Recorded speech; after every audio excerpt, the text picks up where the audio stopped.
Greetings, Guardians. My name is Bife here. What you're about to watch is the culmination of 5 years of studying the lore and stories of Destiny. This is the complete story of Destiny so far. Until Destiny 3 comes along, that is. Now, I know that a lot of you who are in my audience absolutely love these long videos, but for those of you who are watching this and are thinking that the video is something you might not want to watch in one stretch, don't worry, I have designed it quite deliberately with that in mind. I've broken the video up into a bunch of different chronological sections so that you've got different points where you can stop and start at your leisure. Beyond just this, if you want to catch up on a particular section, or if you are simply missing one part of Destiny's history, you can find a timestamp to navigate to them down below in the description, unless you are watching this live at the premiere.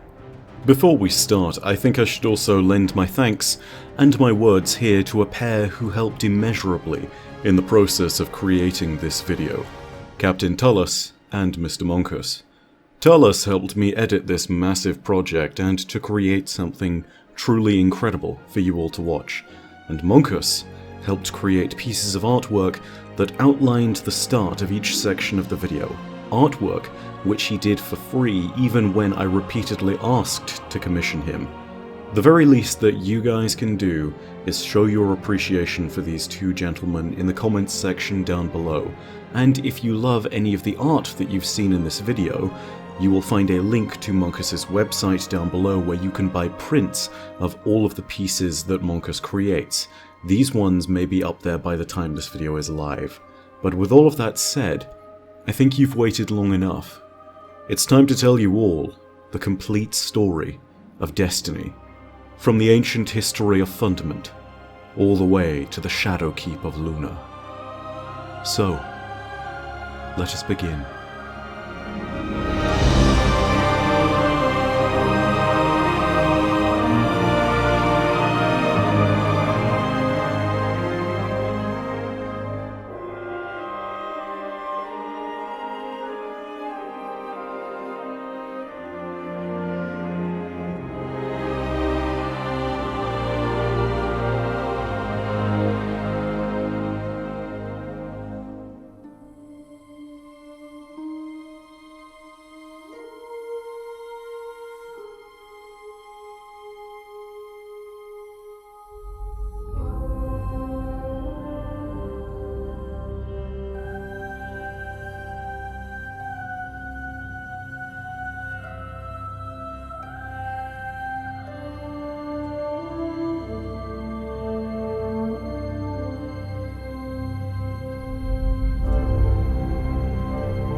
The ancient history of Destiny starts not with humanity, and not with Earth.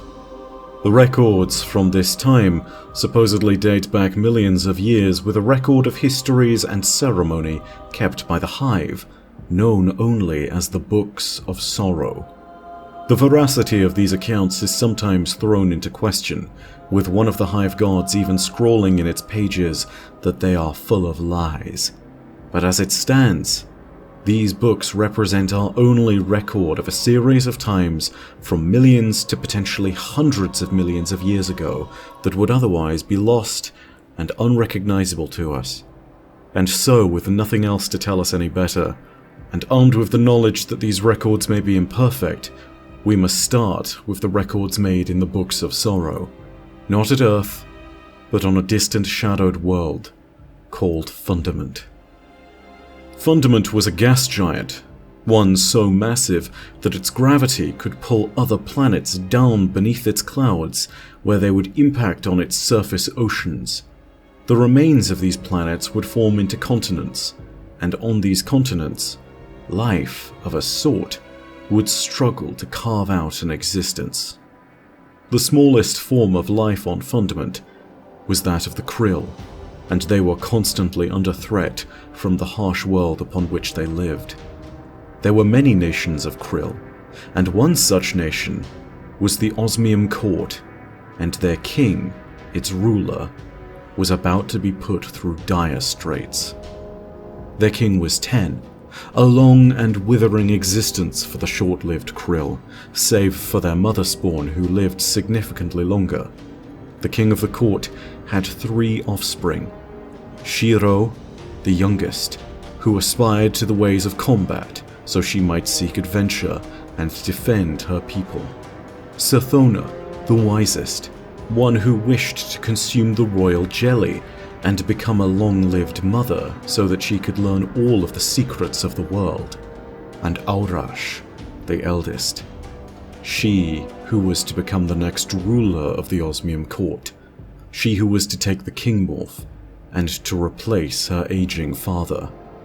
Though they could not possibly know it, these 3 siblings would change the universe forever, and would be led down a path of destruction so great that it would shake the foundations of reality itself. But this all began with their father's assassination. Their father was senile at the time. Most Krill who were long-lived would die at the age of 8, but at 10 years old the king was being driven to madness. But to some, it was evident that there was at least some method in his madness. He would study the sky, raving of moons above Fundament's eternal storm clouds, and always he was accompanied by his familiar, a white worm-like thing that was dead but had washed up from the sea depths. In a state of despondence and in response to the king's consistent madness, Teox, a mother of the Osmium Court, wrote to their arch-enemies, the Helium Drinkers, begging for them to kill the king of the Osmium Court and to slay his 3 offspring, offering to rule as a regent for them beneath their command in his stead. The Helium Drinkers happily accepted and slew the Osmium king, but they were not fast enough to slay his progeny. Shiro, Sathona, and Aurash fled with their father's familiar and took a ship out onto the great oceans of Fundament. Upon its mast, they swore in blood that in their lifetimes they would return to the Osmium Court and avenge their father, kill Teox and the Helium Drinkers, and understand the doom that their father spoke of as he raved in what many believed to be madness, but the sisters were slowly starting to realize might well be something to be concerned of. The doom that their father spoke of was later divined by Aurash, who remembered the last words that her father had said to her, namely, that the moons were different and that the laws were bent. He made a sign representing a syzygy, and it was this that revealed to Aurash the nature of their doom. In the skies above Fundament, there were 52 moons in orbit, but if all of them fell into the correct alignment, they would pull in the same direction all at once, and they would therefore pull the vast waters of Fundament's oceans into a massive bulge beneath where they lay. When the combined force of their gravitational pull passed, the mass of water would then be dispersed in all directions in the form of a tidal wave that would swallow whole civilizations, a god wave. Their quest was now even more urgent. Shiro, Sathona, and Aurash needed to not only defeat the traitors, but to save their world and their people from extinction. In their extended travels, they found a great crashed ship, an artifact of a bygone era, an artifact of a greater civilization. This was not necessarily a seafaring ship, it was potentially a spacefaring one. It was the Needle, and they had only found it thanks to the whispering of their father's worm, which was now held by Sathona. The dead familiar that the king had always brought with him was apparently able to communicate with her, and with its advice, they held onto the Needle instead of selling it. They then took a further 2 years not only to repair the ship's systems, but also to deeply understand them. But as 2 years passed, Sathona grew worried. She believed that they would not have the time they needed to see the dream of their vengeance realized. It is then that Ulrash stated that they should dive. They had long since learned that they could use the ship to chart the immeasurable depths of Fundament's oceans, and Ulrash believed that below the waves, closer to the planet's core, they might find answers. Shiro protested, remembering the bodies of the ship's prior owners and how something from down in the deeps had clearly caused their ruin. But Savathun, who had heard the worm familiar whisper to her of the plan's brilliance, agreed with Ulrash. And so, the descent began. Through the crushing depths and past terrifying beasts, the siblings ventured until they came to a still place. Here, they monitored the waves above, and the sensors of the ship stated that their fears of a Syzygy were indeed true. It was indeed coming to pass, and it was at that moment that they encountered the Leviathan, a creature as massive as the continents of their childhood, and it spoke to them, urging them to turn away from the depths of Fundament and from the deep itself. The Leviathan's voice was booming inside their heads, massive, forceful, and determined at first. But when finally it was exhausted by the protests of Ulrash and Shiro, Sathona would state that they should dive. Her justification was completely clear at this point. She stated that she was guided by her father's familiar, and that this was what had given them hope, whilst the Leviathan merely wished for them to return to the surface of Fundament to live short lives and die. And so they continued to dive deeper, down into the crushing depths of Fundament's core. And down in those depths, Ulrash found herself standing unprotected on the hull of the ship. But in spite of the immense pressure and heat, she was unharmed. Before her there were 5 massive creatures. They were the Worm Gods: Yul the Honest Worm, Zol the Will of Thousands, the Ever-Hunger, Ire the Keeper of Order, and Akka the Worm of Secrets. Ancient creatures that served the deep, or as we now know it, the darkness. Yul offered Ulrash and her sisters a bargain, and told them that the Worm Gods had been trapped in Fundament's core for eons by the Leviathan. Their bargain was simple. They would be granted immortal life by consuming the children of the Worm Gods, but they had to always obey their nature as beings. Shiro would be perpetually attempting to test her strength, Sathona her cunning, and Ulrash her knowledge of the universe and her explorations of it. The sisters accepted the bargain, and took the Worm God's larvae back to the surface once they had all chosen new morphs and new names.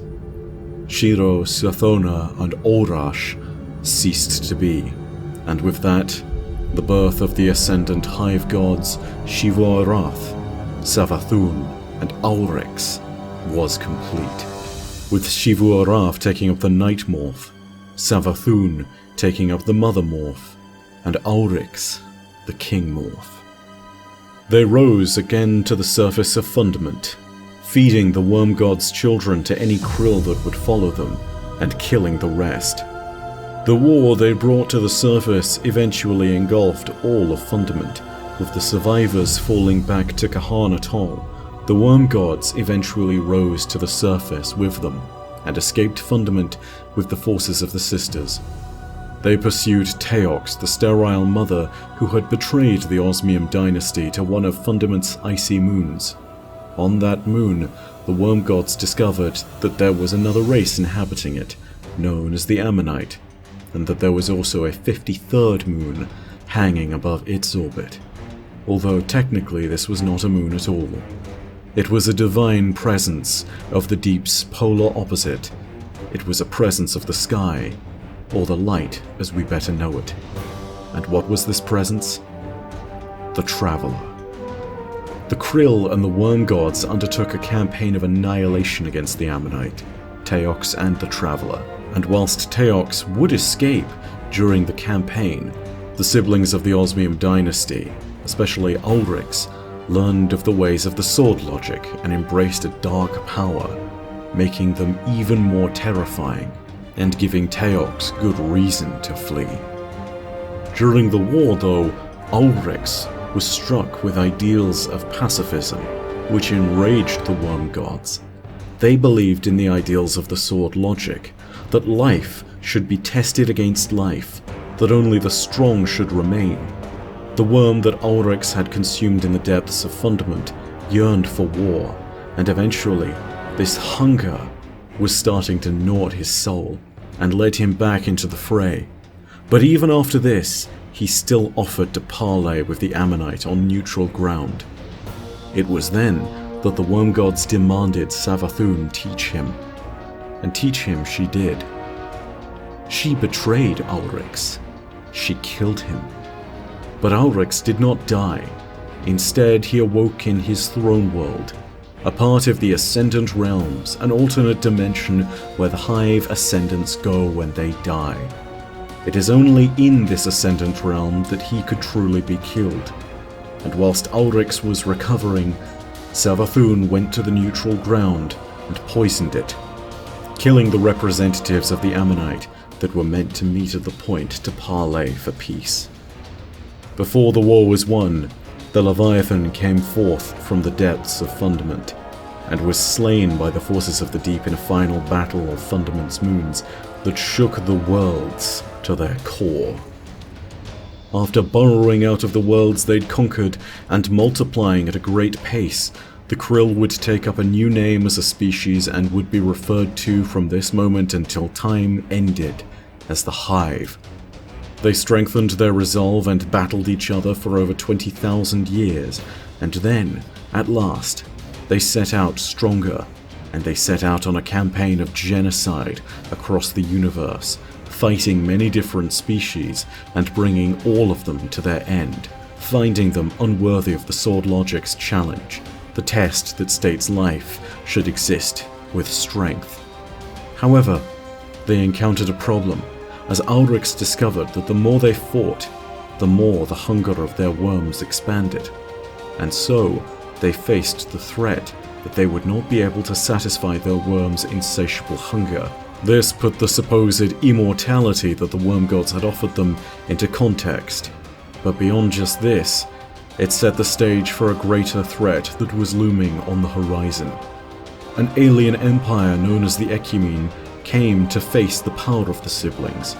They had diverted all their resources into a campaign of utter annihilation against the Hive, responding with overwhelming force whenever Ulrix, Savathun, or Xivu-Arath appeared.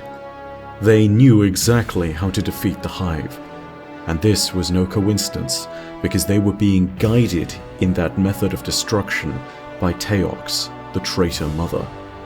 Eventually, the siblings were beaten back so much that they were left with no strength to go on fighting. They gathered in Ulrix's throne world and assessed their options. Whilst Xivu-Arath wanted to retreat and gather strength, and Savathun wanted to beg the Worm Gods for more power, at this point, Ulrix knew the logic of the sword better than them both, and knew that they needed to aggressively proclaim their right to exist through war and death. As this truth was affirmed, a plan of action was devised. In this plan, Ulrix slew his two sisters, and by the sword logic, became more powerful by proving his might over them. With their true deaths under his wing, Ulrix went to Akka, the Worm God of Secrets, and told him that he wished to receive the secrets of the deep.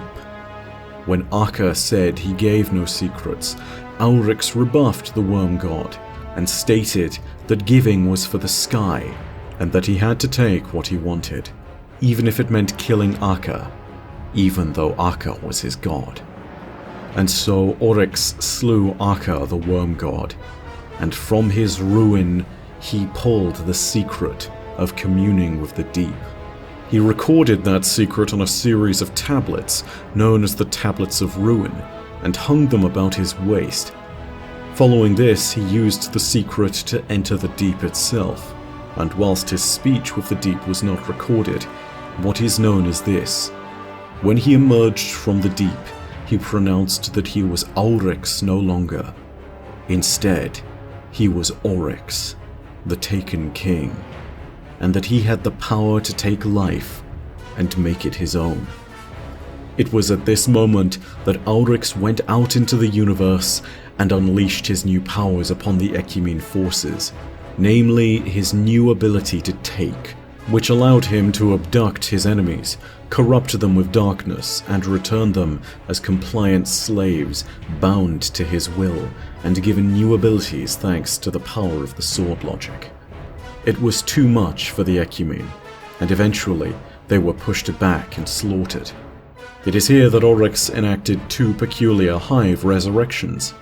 In spite of their deaths being true, both Xivu-Arath and Savathûn were returned to life, each of them respectively summoned back with war and trickery. The Ecumene were eradicated so completely after this that only in the Books of Sorrow and in the mind of Teox, who yet again had evaded their capture, were they even remembered. All note of them, all memory, all trace was wiped from the universe. Following this, Oryx would have moments and time to commune with the darkness, thanks to the rituals recorded on the Tablets of Ruin, and the darkness would show him terrible dreamlike hallucinations, replicating his childhood and teaching him to be yet more brutal, to embrace the sword logic even further. Oryx also learned that Xivu-Arath and Savathûn were at this moment conspiring to leave him stranded on his expedition into the deep. Despite this, he was brought back, and when he was brought back, he endeavored to bring sons and daughters into this world so that he might love and kill them, so that all would be empowered and strengthened. The first of these children was Crota, the Eater of Hope, whose strength was unparalleled and who would one day rise to be one of the greatest champions of the Hive. The second was Nokris, who was feeble in strength but strong in mind, more of a wizard than a knight, unlike his demon brother. The third and fourth of his children came from a single larvae, cleft in two by Oryx's great sword Willbreaker. The larvae became the twin daughters of Oryx, the death singers Uranuk, the Weaver, and Ur-Halak, the Unraveler.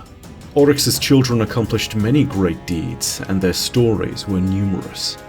From the creation of the Death Song to the destruction of whole axioms of the universe, Oryx's daughters, in particular, were highly accomplished. One day, they were cutting a wound in reality, and were proceeding to die inside it. When Oryx inquired as to why, they stated that they would seek to create an oversoul as a way of both hiding their deaths as well as creating a death impulse capable of defending their throne worlds if needs be.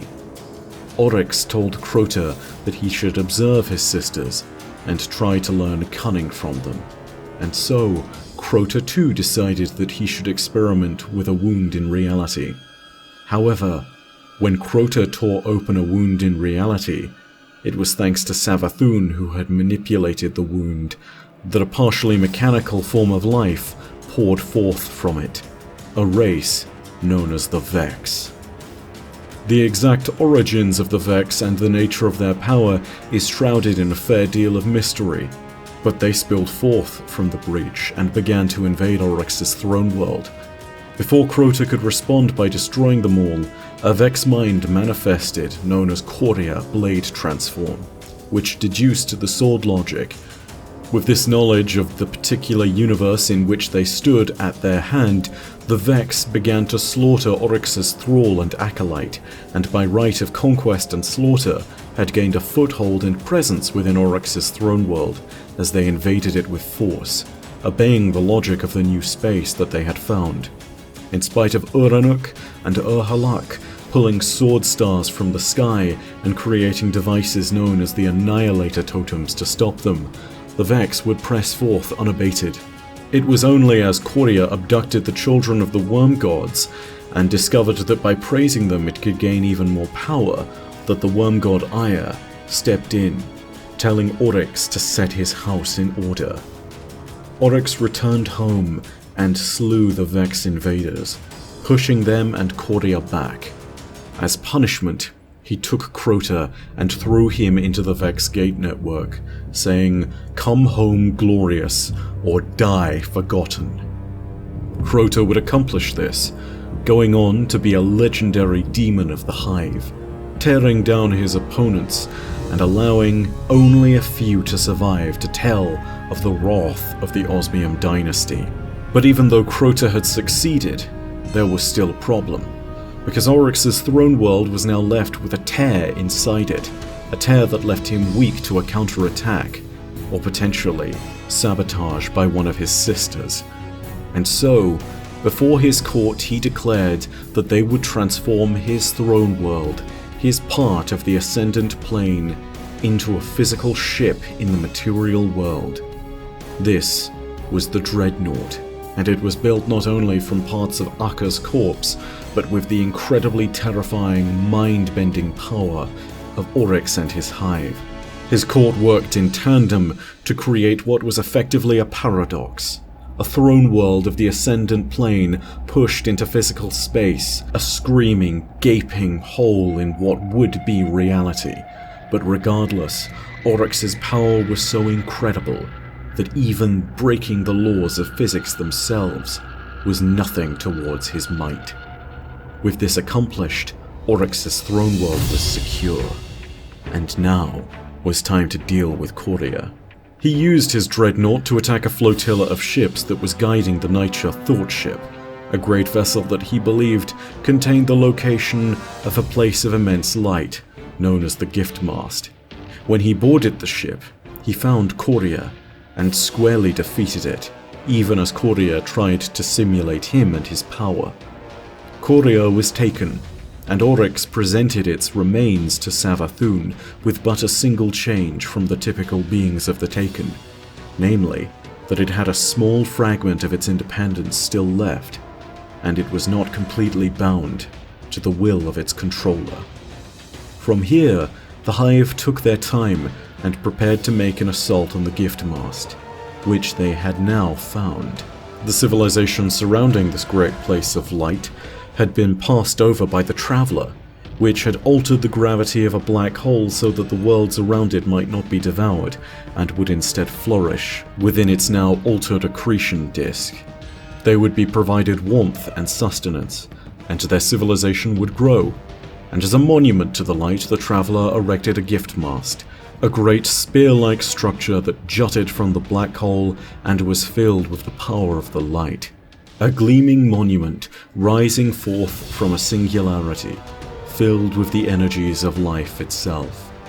The Hive wished to devour this light, and as the Deep was moving in this direction to devour the whole system, so too would the Hive naturally be its vanguard.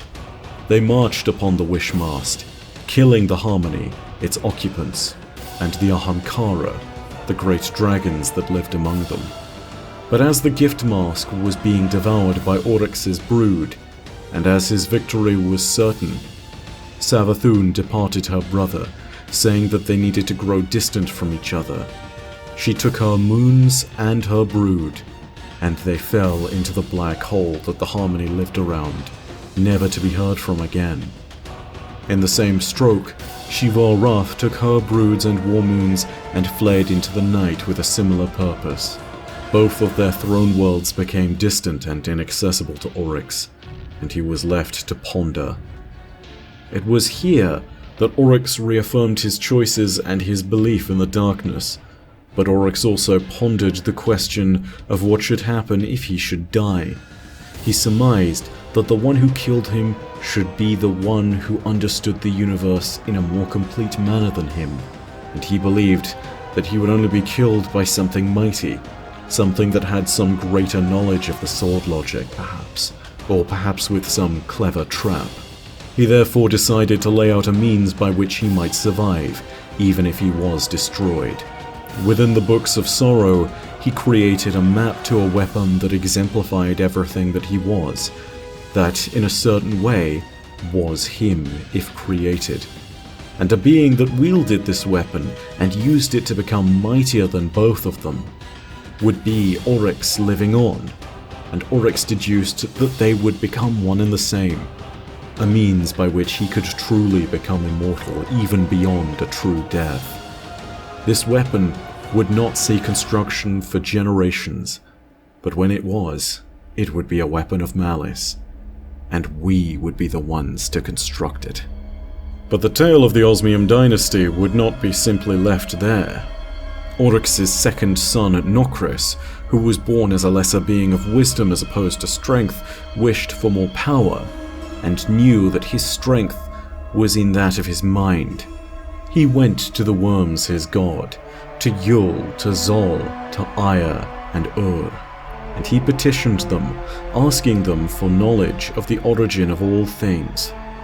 All the worm gods denied him, except one, Zol, the will of thousands, who was lesser than his brethren, and saw that in time he would be prey for his peer Yul. He gave a portion of his power to the young Hive Prince, and taught him the art of bringing forth life from death, necromancy. But the power Nokris held had been given and not taken, and this infuriated Oryx, who saw his son's actions for what they were, heretical to the very ideals of the sword logic, and a betrayal of his own dynasty. He cast out his son and removed all record of him from every Hive archive. The only record of Nokris that remained was a single statue before the altar of Oryx, which stood defiant in its permanence. These are some of the earliest tales of the universe of Destiny, tales that predate even our own history, but as many of you will realize, they are but a small part of a grander cosmic war, a war between formless and form, between the deep and the sky, between the dark and the light. The Traveler, the divine presence of the sky, would continue onwards, evading the Hive and the darkness, seeking out the call of worlds with the potential to receive its light, for those with meaning in their roar. And thus the Traveler would make its way to the Eliksni, but they would suffer much the same fate as the Harmony and the Ammonite and the Ecumene, and they would suffer at the hands of the darkness and the Hive. Their entire system was destroyed in an event remembered only to the Eliksni as the Whirlwind, where they were left to make a great exodus and abandon their home, following whatever trace of the Traveler they could. The Great Machine, as they would come to call it, would however find a new place to set its roots.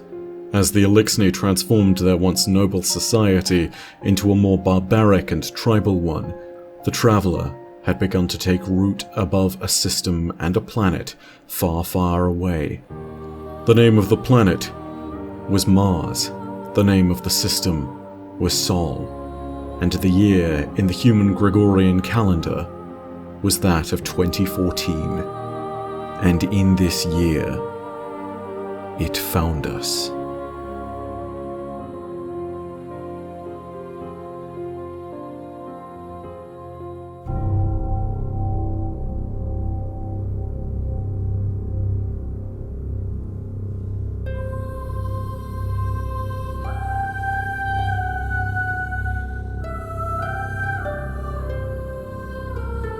In that year of 2014, humanity witnessed an unknown artifact entering the orbit of the atmosphere of our closest neighboring planet of Mars. It was clear for all to see. Humanity was no longer alone in the universe. This strange object was of immediate concern to the powers of Earth, and 15 months later, with cooperation, planning, and commitment, humanity sent its response. The combined powers of the People's Republic of China, Russian Federation, and United States of America led to the creation of the most famous space voyage known in human history, the voyage that would come to be known as Ares 1. And so it was that one taikonaut, one cosmonaut, and one astronaut, Chow, Mielova, and Hardy, all set out on a journey that would change history. Mars, of course, is a planet with little to no atmosphere, and yet, when the Ares 1 craft touched down, it did so in the middle of a storm. The breath of God as the wind buffeted them back and forth before landing. This was not some strange coincidence. This was the work of the artifact. And as they took their gear and trekked across the Martian surface, they could start to see the artifact come into view over the horizon. As they crested the ridge ahead of them, they saw it completely for the first time. It was at this moment that the first Martian rains began to pour, and the actions of the object were made clear. It was terraforming Mars. And something else became clear as well. This alien presence was not some conqueror or some terrible invader, but was instead benevolent. They called it the Traveler, and its arrival in Sol would change humanity forever. This would be known as the start of our Golden Age. The Traveler's divine presence would be a boon to our system, and under the radiance of its light, Sol, Earth, and humanity would blossom. The planets and moons of the system were terraformed, with worlds like Mars and Venus becoming habitable planets with diverse ecosystems of life and repositories of resources. The moon became the way station for all of the system, sending resources from Earth to far-off colonies on the methane oceans of Titan or the garden world of Mercury.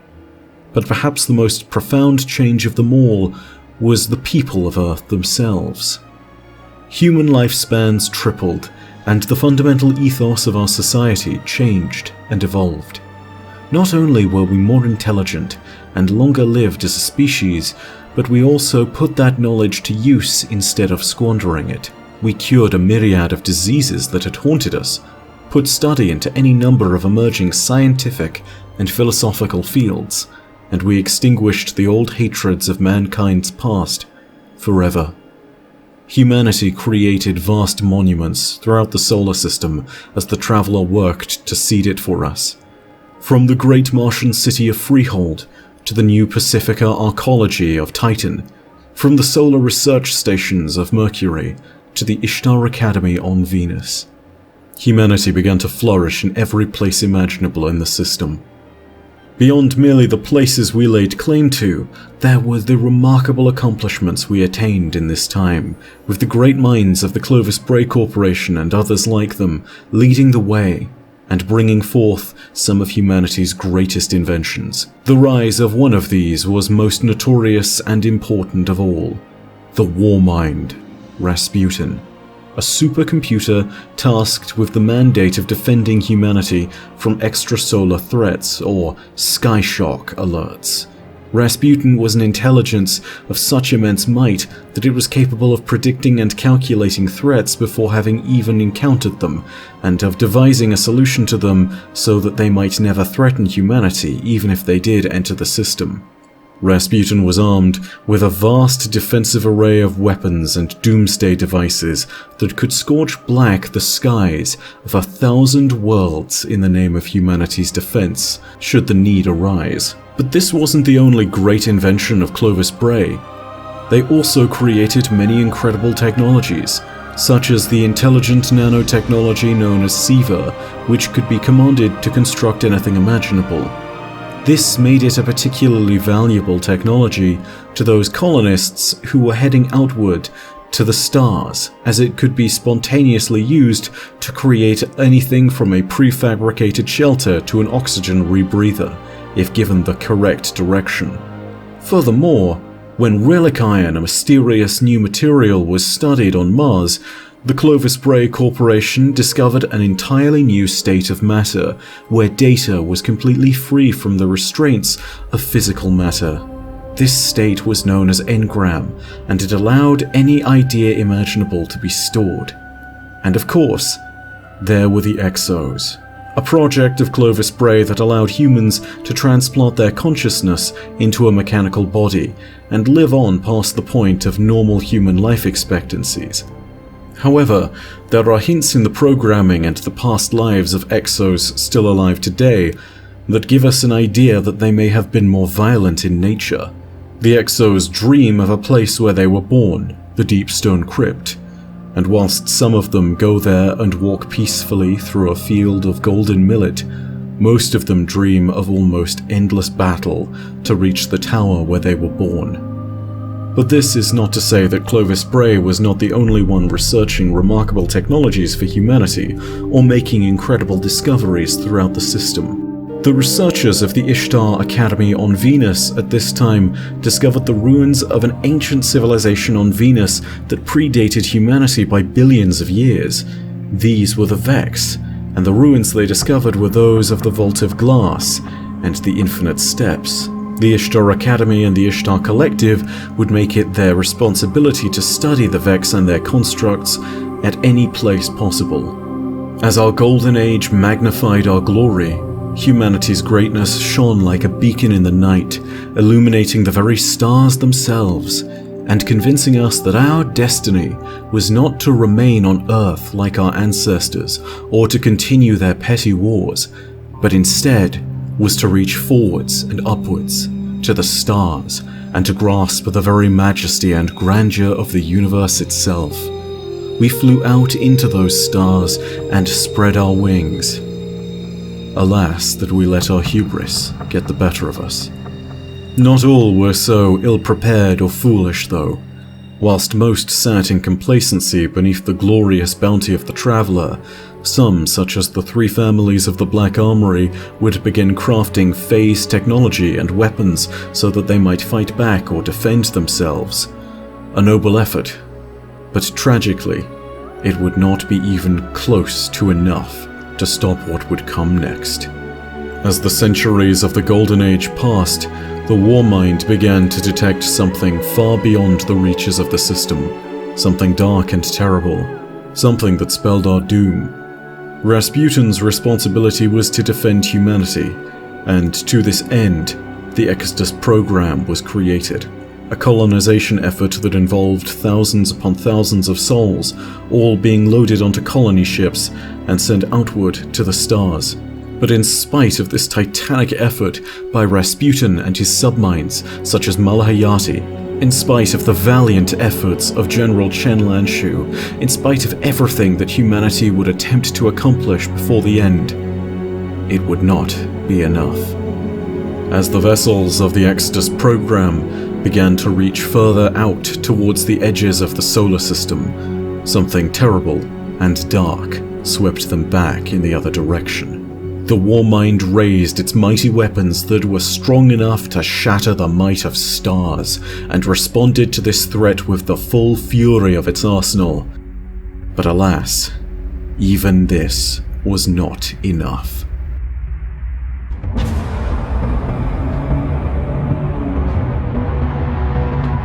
The darkness had found our system, and in doing so, had found the Traveler. Doom was upon us. The Golden Age was ending. The collapse had begun.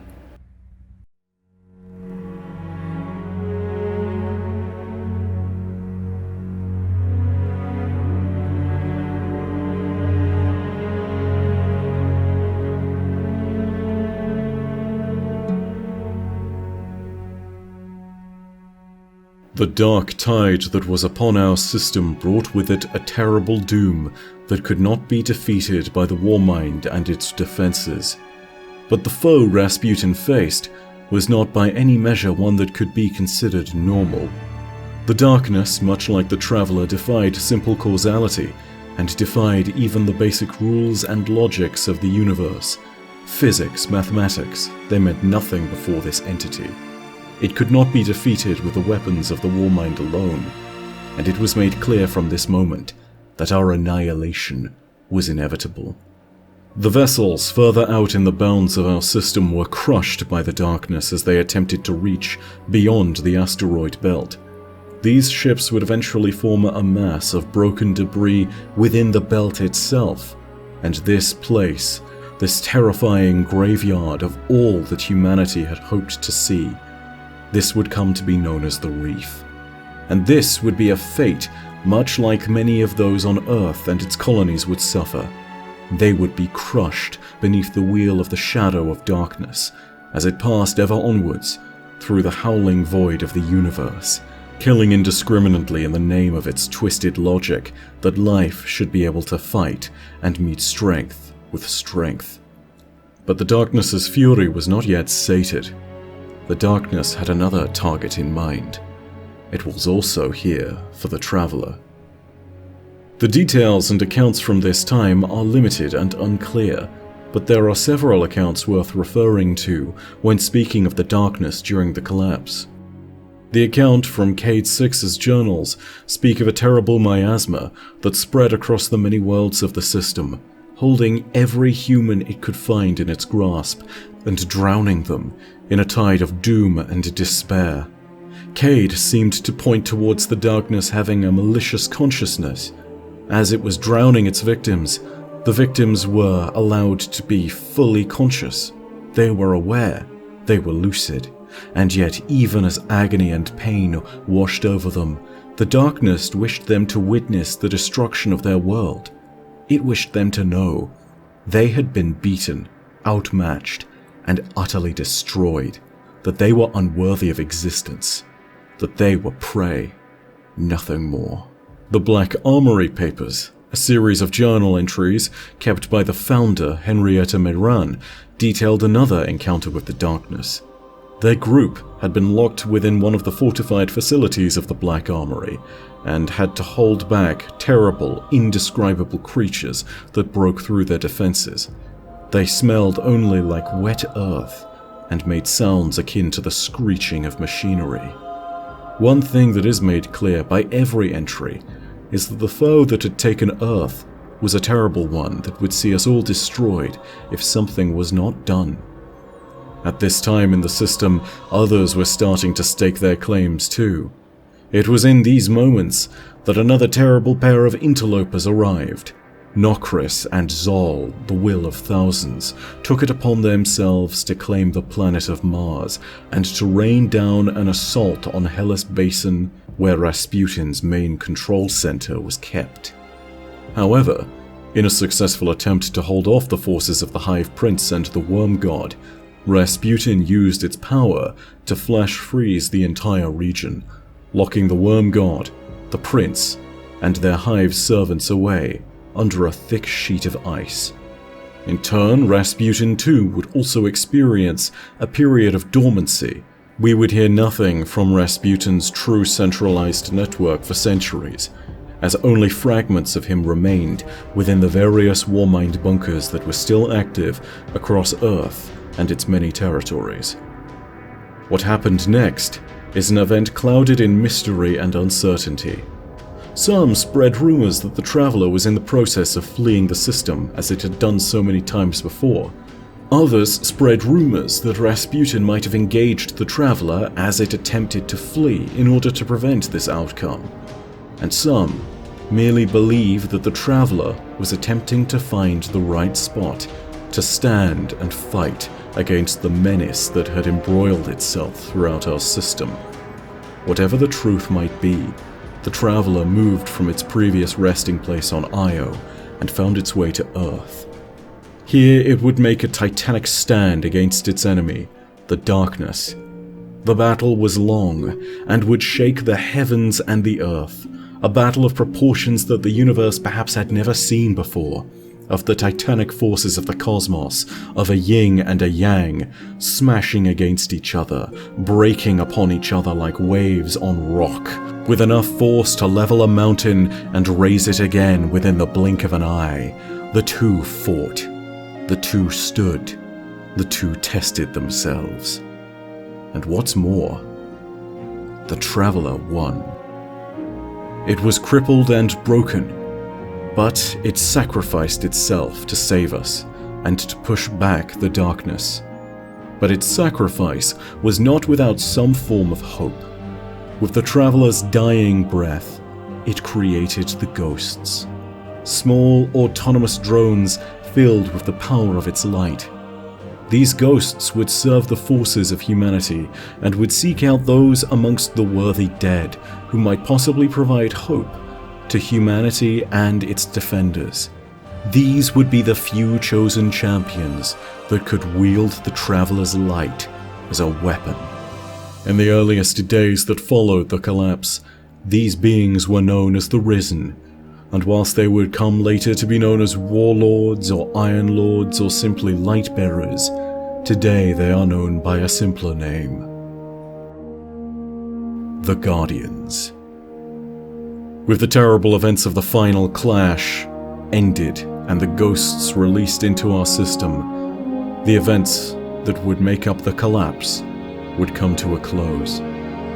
But there was one far stranger account from the collapse that was given, an account from one of the Exodus program vessels that hit the asteroid belt just as the darkness was approaching in earnest. This vessel, Exodus Green, alternatively known as Yang Liwei, would become the crucible of the forces of light and dark, and would become the birthplace of an entirely new species of beings. It is here, in these most calamitous of moments, that the people known as the Awoken were born.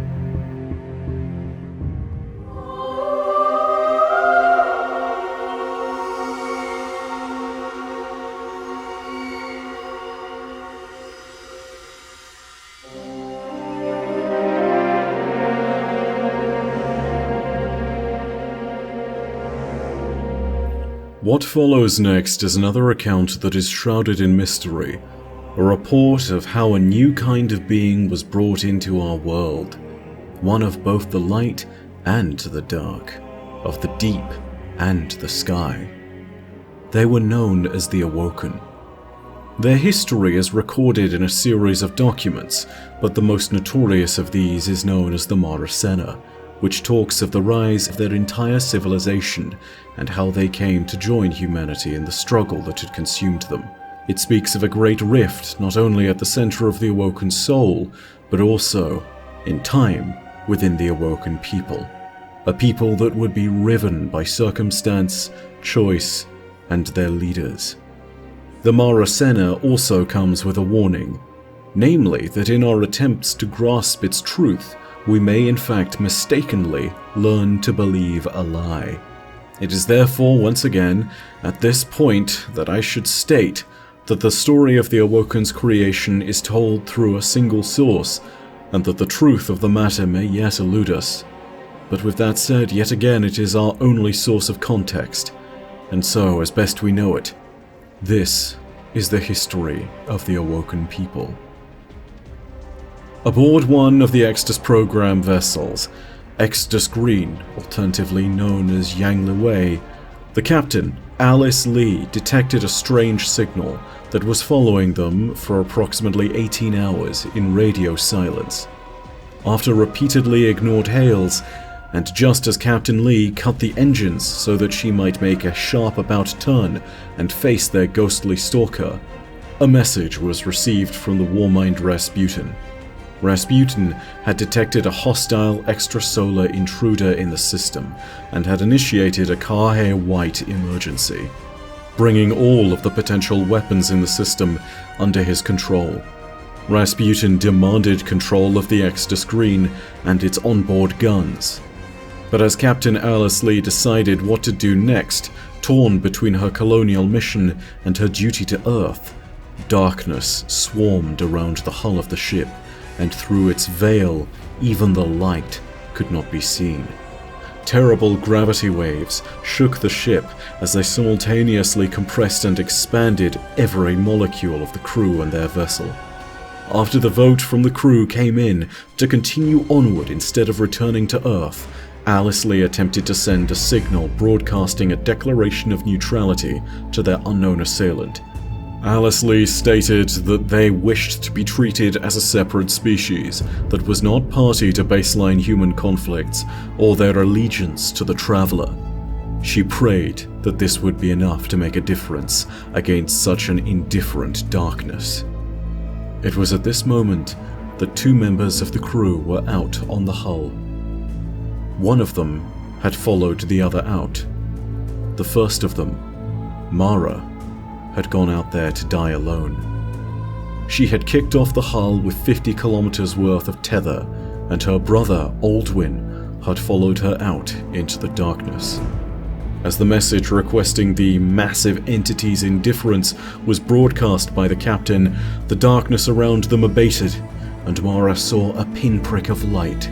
It was at this moment that Mara found herself and all the occupants of the crew of the ship behind her threatened to be crushed between the mighty presence of light that had just arrived and the terrible darkness that swarmed the area.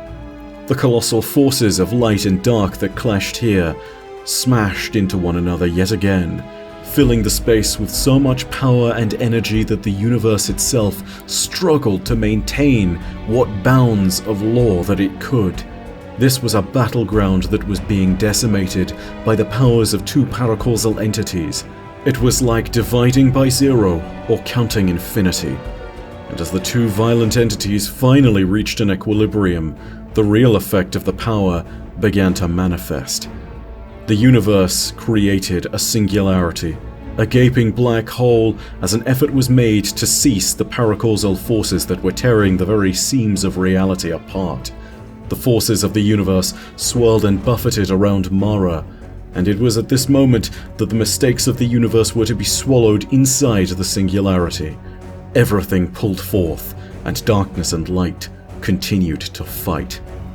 And at this moment, Mara made a choice that would change the universe.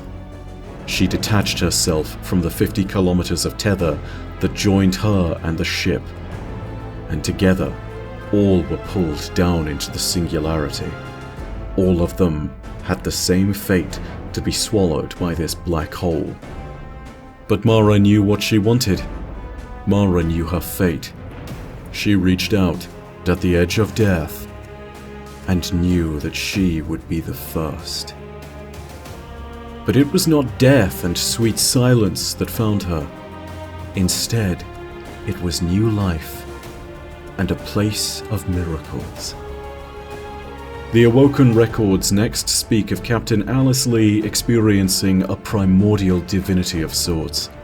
As her existence increased in complexity, she developed a small sense of purpose that grew and blossomed until she willed into existence the world that she wished to have found for her people, and in doing so, willed herself into that world as a being not of divine presence, but still of an immortal one. Then she fell to this earth and lived upon it. She believed herself to be the first among the new peoples, and perhaps the only one.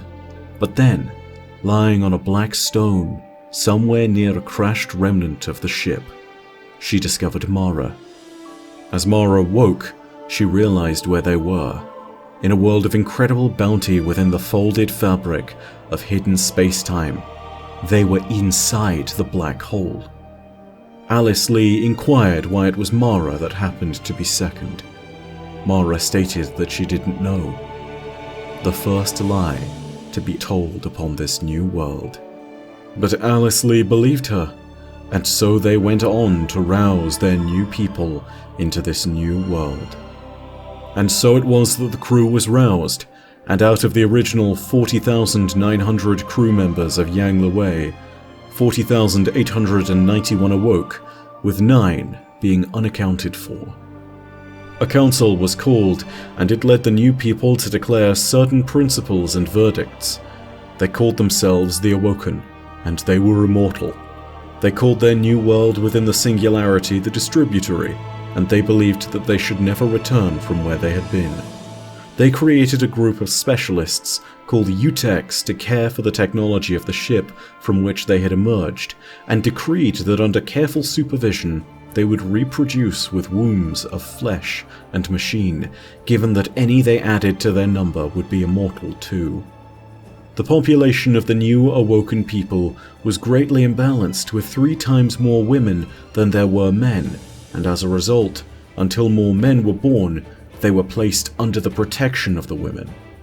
Above all, some of the most important verdicts created at this council were the 6th, 7th, and 8th, stating respectively that the Awoken should know and love the cosmos, that the Awoken were created from a covenant of light and dark, but that the covenant was complete and no further debt should be paid. And finally, that the Awoken were whole in themselves, existing in balance.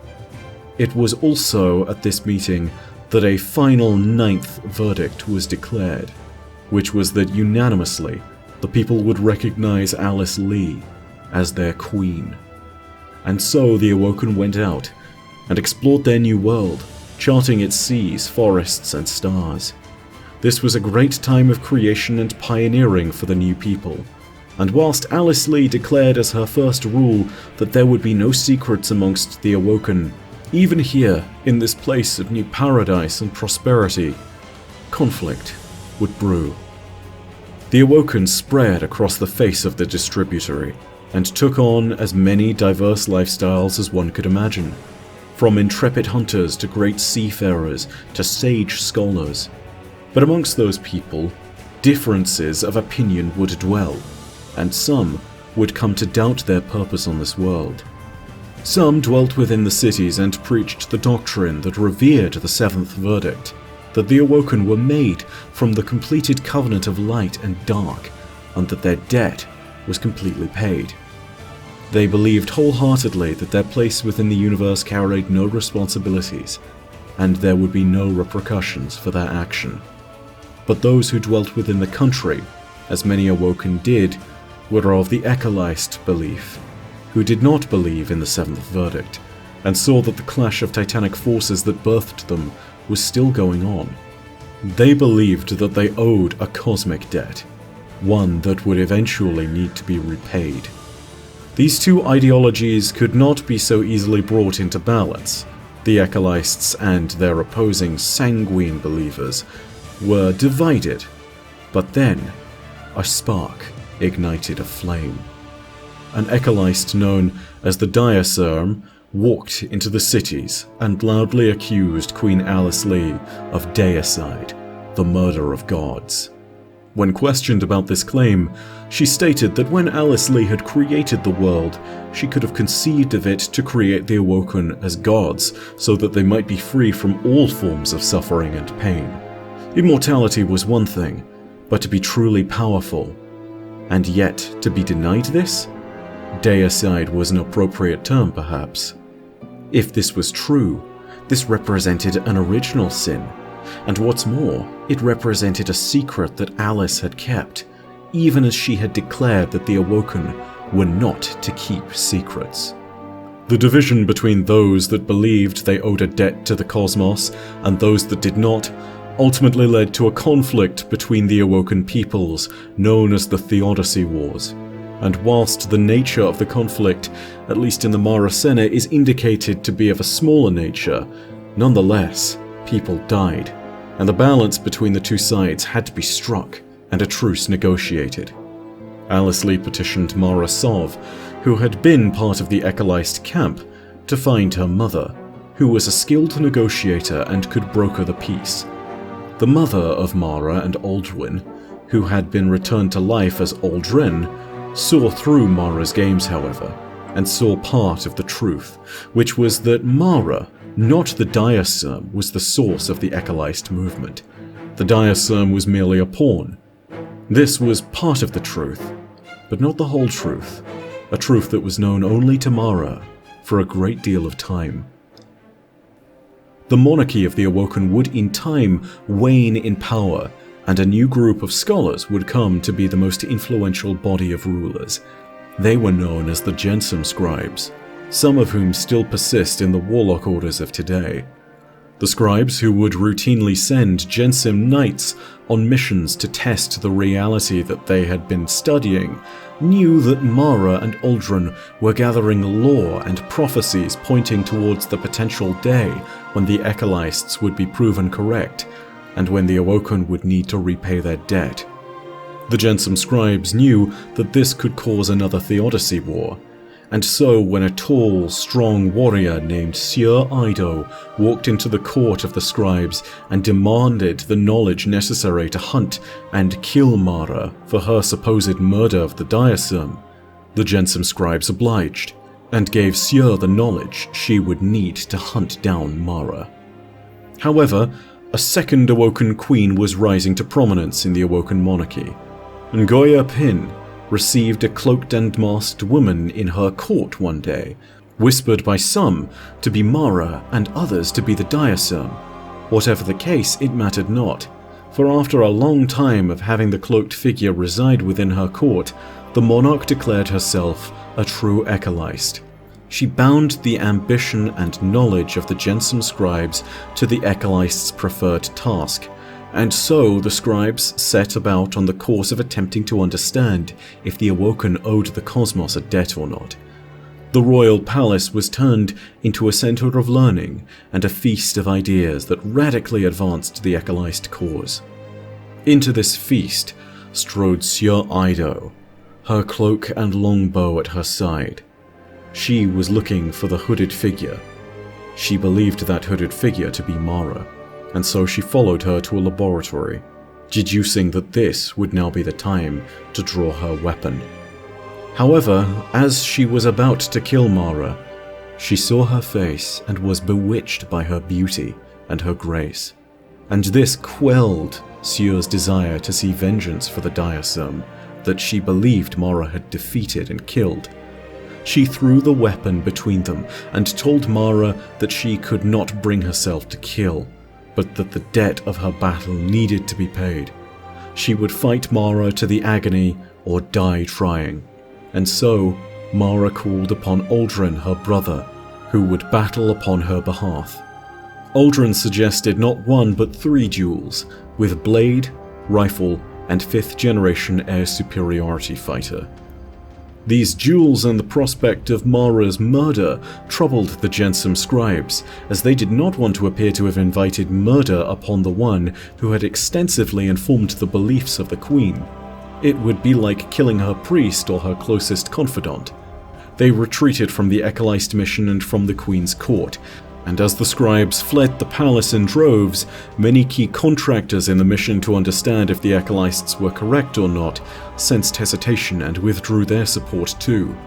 To this, Queen Ngoya Pin denounced the scribes and called them faithless and selfish, which only further deepened the tensions between the Sanguine, who believed that the Covenant was complete, and the Ekalists, who were even more doubtful than ever of the 7th verdict. The political tension continued to deepen as Uldren and Sieur held their duels. The first duel was held with knives and pitted Sieur's simpler, strong jabs against Uldren's whirling theatre of the blade.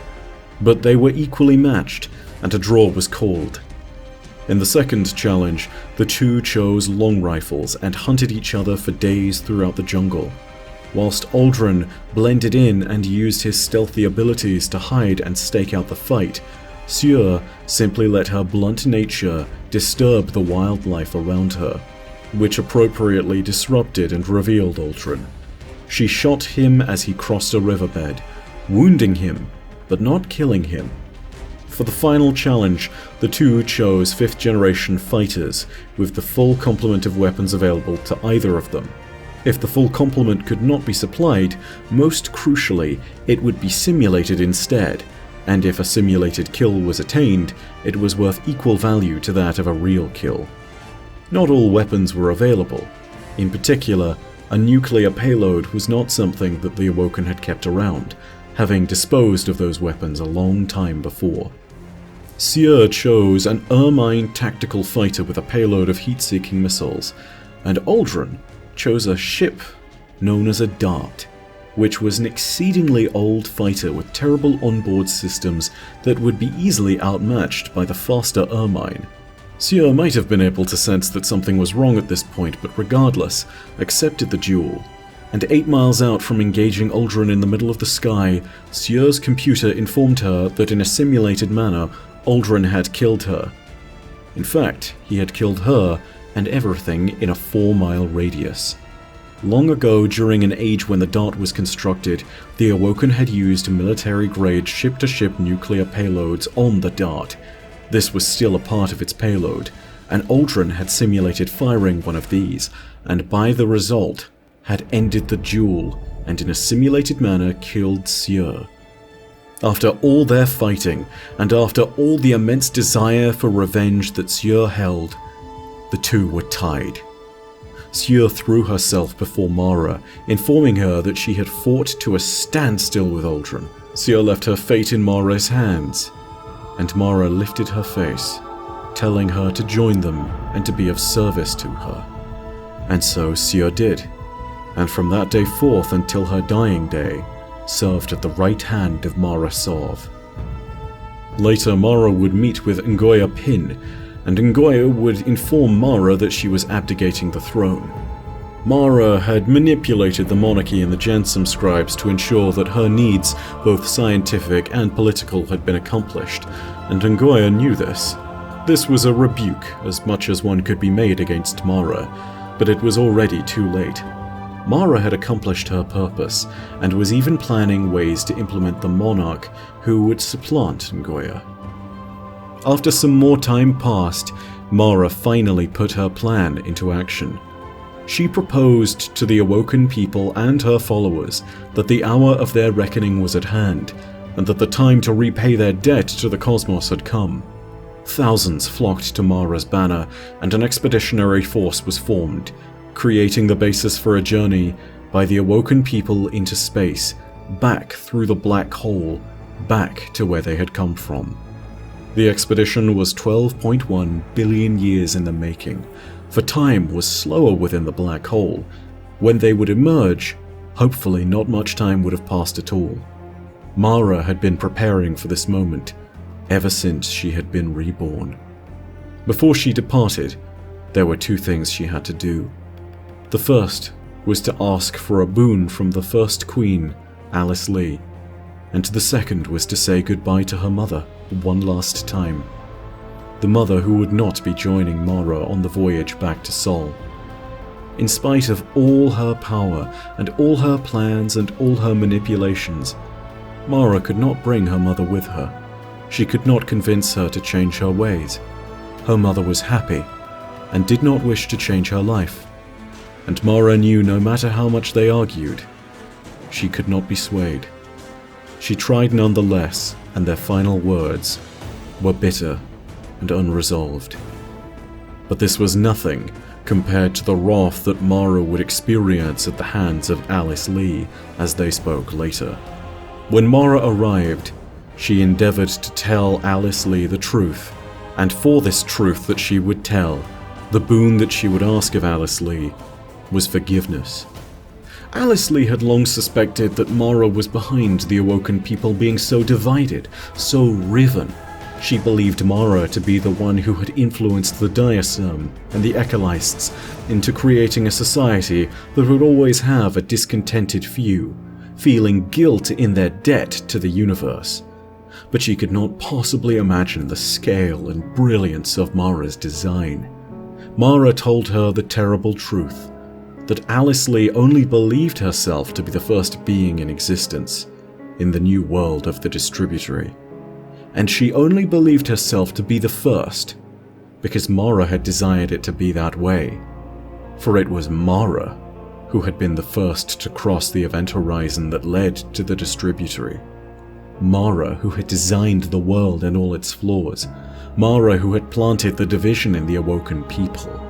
Mara who had been the devil that had invented suffering and invited it into the Garden of Eden that was the Distributory. All this so that 12.1 billion years later she could enact the plan that she had set into motion, so that she could take the skeptics and the guilty and lead them back through the singularity to help fight the cosmic war that had birthed them, so that their debt to the cosmos could be repaid. It was this, the creation of suffering within a perfect world, the first sin within the Distributory, the manifestation of evil that Mara asked for forgiveness for. Forgiveness was not what she received from Alice Lee. It was only fury. It was time for Mara and the expedition to depart at long last. The Awoken were returning to the place of their true birth. Before they left the world of the Distributory, there was an alert. Retribution of some form had come for them. Missiles from the surface of the Distributaries planet were being launched, and Mara initiated an emergency launch back through the Singularity. Despite the slew of missiles damaging some of the ships, the crews made it mostly unharmed. But Mara was unable to send a final message to her mother, and so she would never know any more from the woman that had raised her. But now was not the time for sorrow. Now Mara needed resolve. She returned through the Singularity and emerged back in Sol. On the other side, they were greeted by a system in ruin. The collapse had taken its toll, and Sol was mostly unrecognizable. The once mighty domain of humanity was left shattered and lawless, left in squalor, and without hope of salvation or nobility. Whether Mara and the Awoken owed the debt to the cosmos was a subject of debate that one could potentially hold for 12.1 billion years, but the reality before them demanded a response now. Humanity was on its last legs, and undoubtedly the Awoken could help. Initially, they settled within the asteroid belt, around a massive string of ships, broken but tethered together near Vesta. This was a closeness that originally had kept them alive, and in the end, this was something that would serve the new life of the Awoken. This would now be their new domain, the Reef. As they settled, Keldawaj and the other Uteks who accompanied them, now known as Tekkens, divined that some kind of magic had followed them through, and that the Awoken were giving off a strange series of effects, best described as magic. They defied the powers of the universe. Mathematics, gravity, just in the same way that darkness and light did, but tied to neither. Some Awoken were capable of this acausal effect and others were not, but the effect was strongest around Mara. The Awoken would then also endure a series of attacks by the Elixni, who had succeeded in following the Traveler from their system of origin all the way to its final resting place in Sol. The Awoken fought them back when they attacked. Mara and Aldrin and Zure led the charge every time. Zure's might, Aldrin's speed, and Mara's raw power delivered the Awoken to victory. It was around this time, however, that Mara would also be petitioned by the Awoken for the right to leave the fleet of ships in the Reef and to immediately aid the remnants of humanity. Mara's plan involved them building up a base of power in secret so they could better understand the system before them. The Awoken who wished to leave immediately, however, grew tired of this, and after one craft made a break for it, Mara's own wish was that the Awoken should be given a choice. In all fairness, she had no other options. Mara stated that they were given one chance, and that if they chose to leave, they would not be permitted to return. And so the once riven Awoken were riven again, and those that departed for the worlds of humanity would be of great assistance, but they would no longer be known as the Reef-born Awoken. They would be known as the Earth-born Awoken. Thus, a great people was sundered twice. The Earth-born Awoken that went out into the system were greeted by horrors present to the collapse and the following age of darkness that came with it. They would help to rebuild, but there was no longer a system in which they could see humanity flourishing immediately.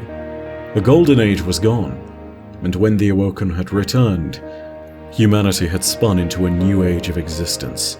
A dark age, when all but the faintest of hopes had been snuffed out.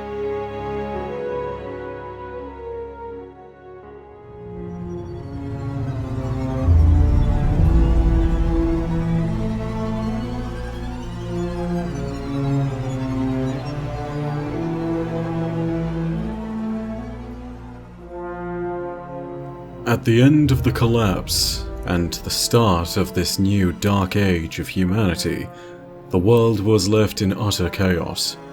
Whilst some small groups had survived in underground bunkers, such as those fortunate enough in the Black Armory, and whilst others had managed to evade destruction in the wilds, most of humanity lay dead at the hands of the terrible power that invaded the system and challenged the Traveler.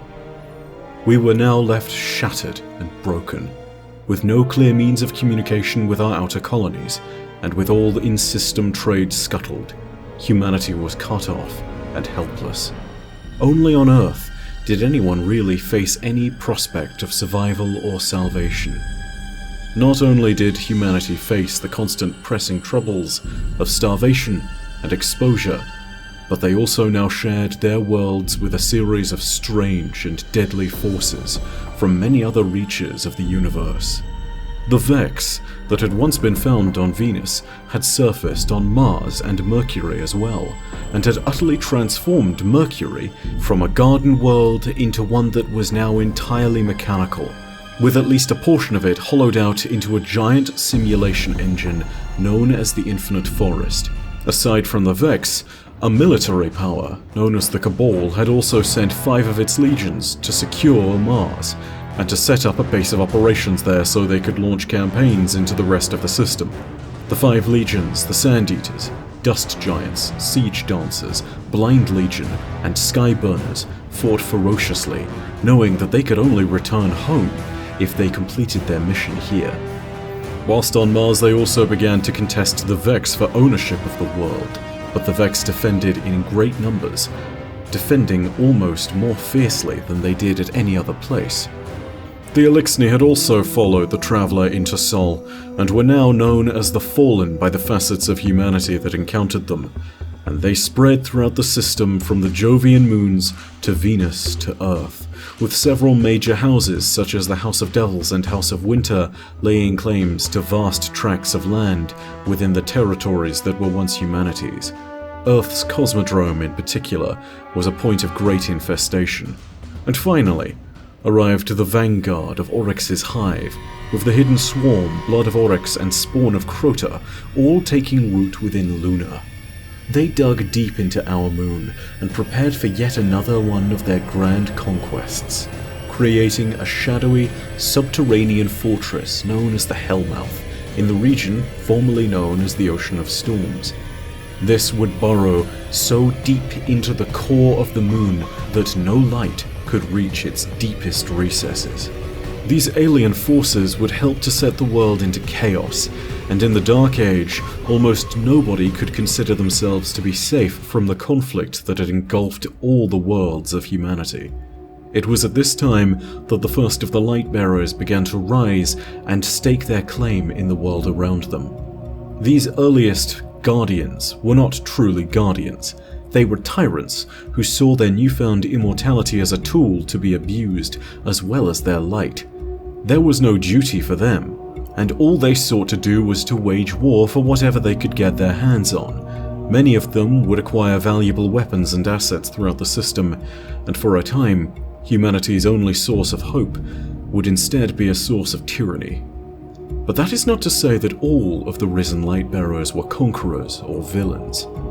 Amongst their number rose an order of men and women who would be amongst the first to hold to the true duty of the Risen, to protect humanity and to serve the light. These would be the warriors of legend who challenged and eventually defeated the warlords of Earth. They were known as Iron Lords, and the first 4 amongst their number swore on the day of their founding that they would be protectors and guardians of the people of Earth. And so, Radagast, Perun, Yolda, and Saladin represented some of the first true saviors of humanity. However, defending humanity was not an easy task.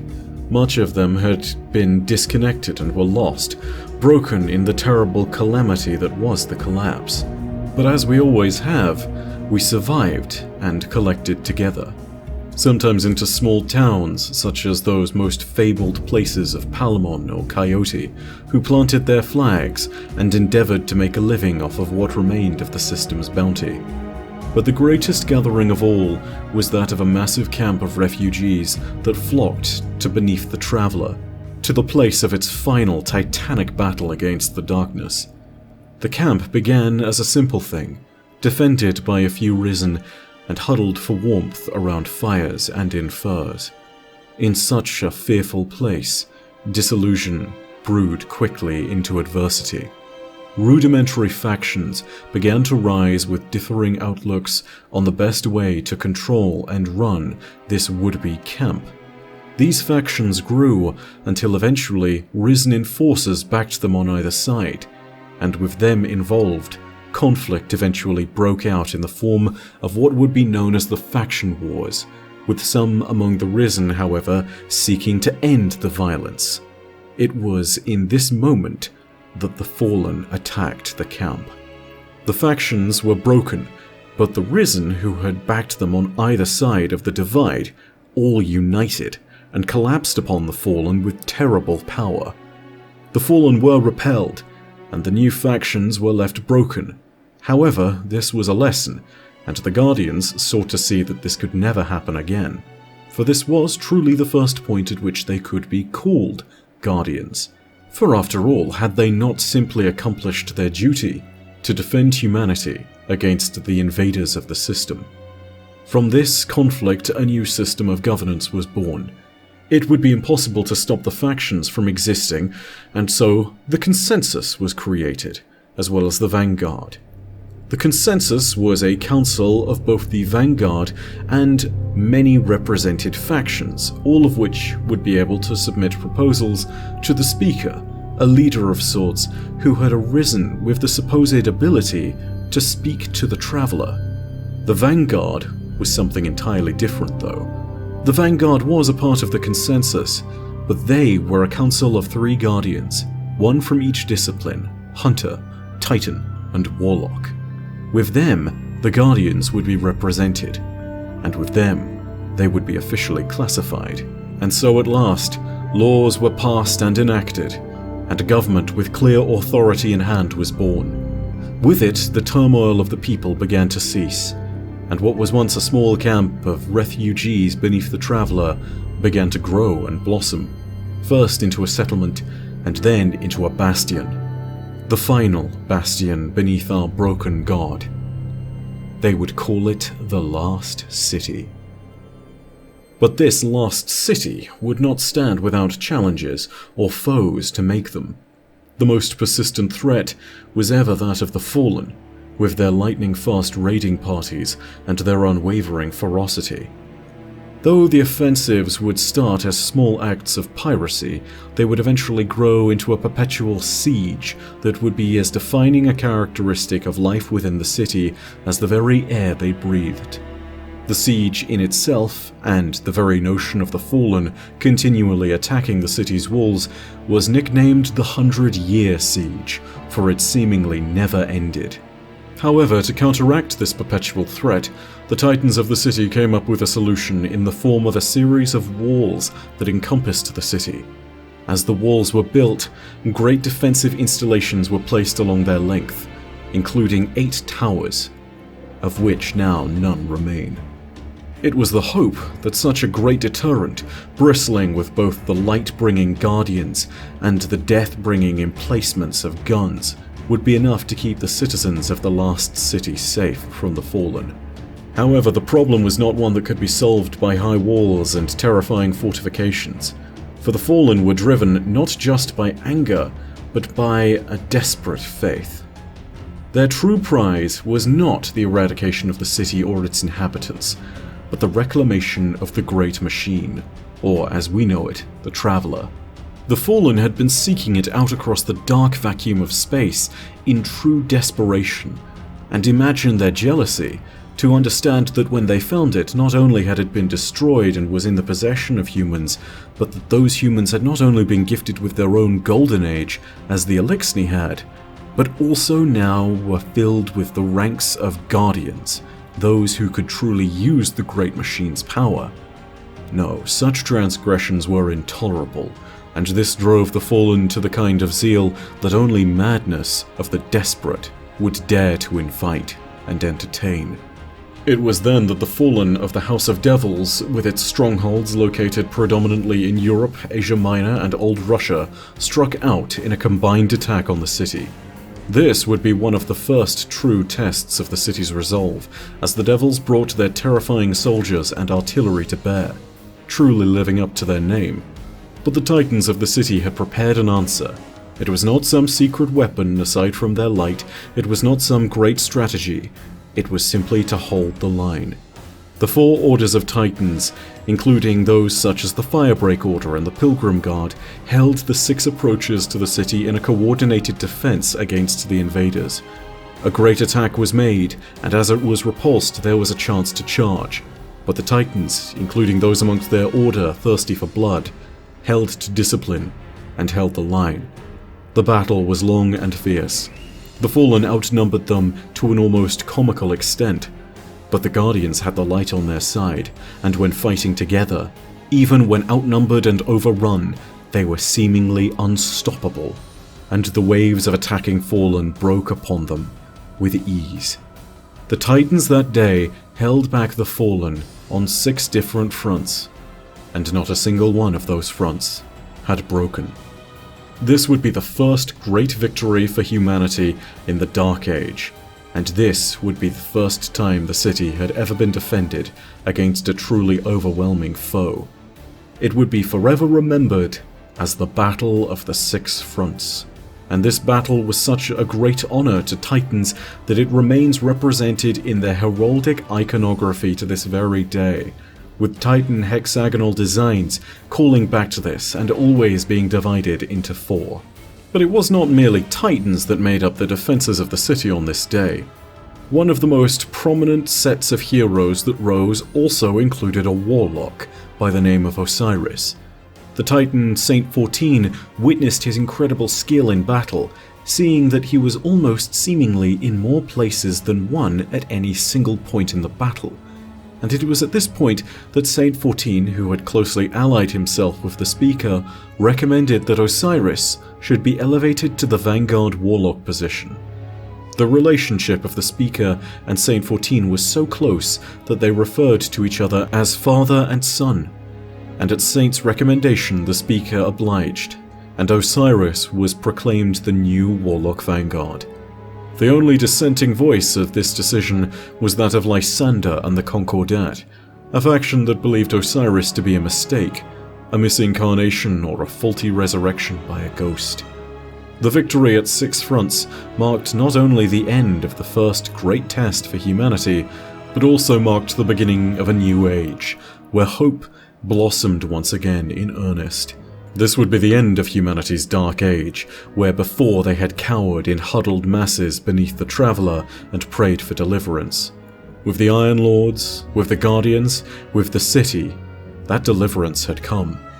Now was the time for humanity to stand once more and to begin to fight back. This was to many amongst the number of the Guardians the birth of what would be known as the City Age.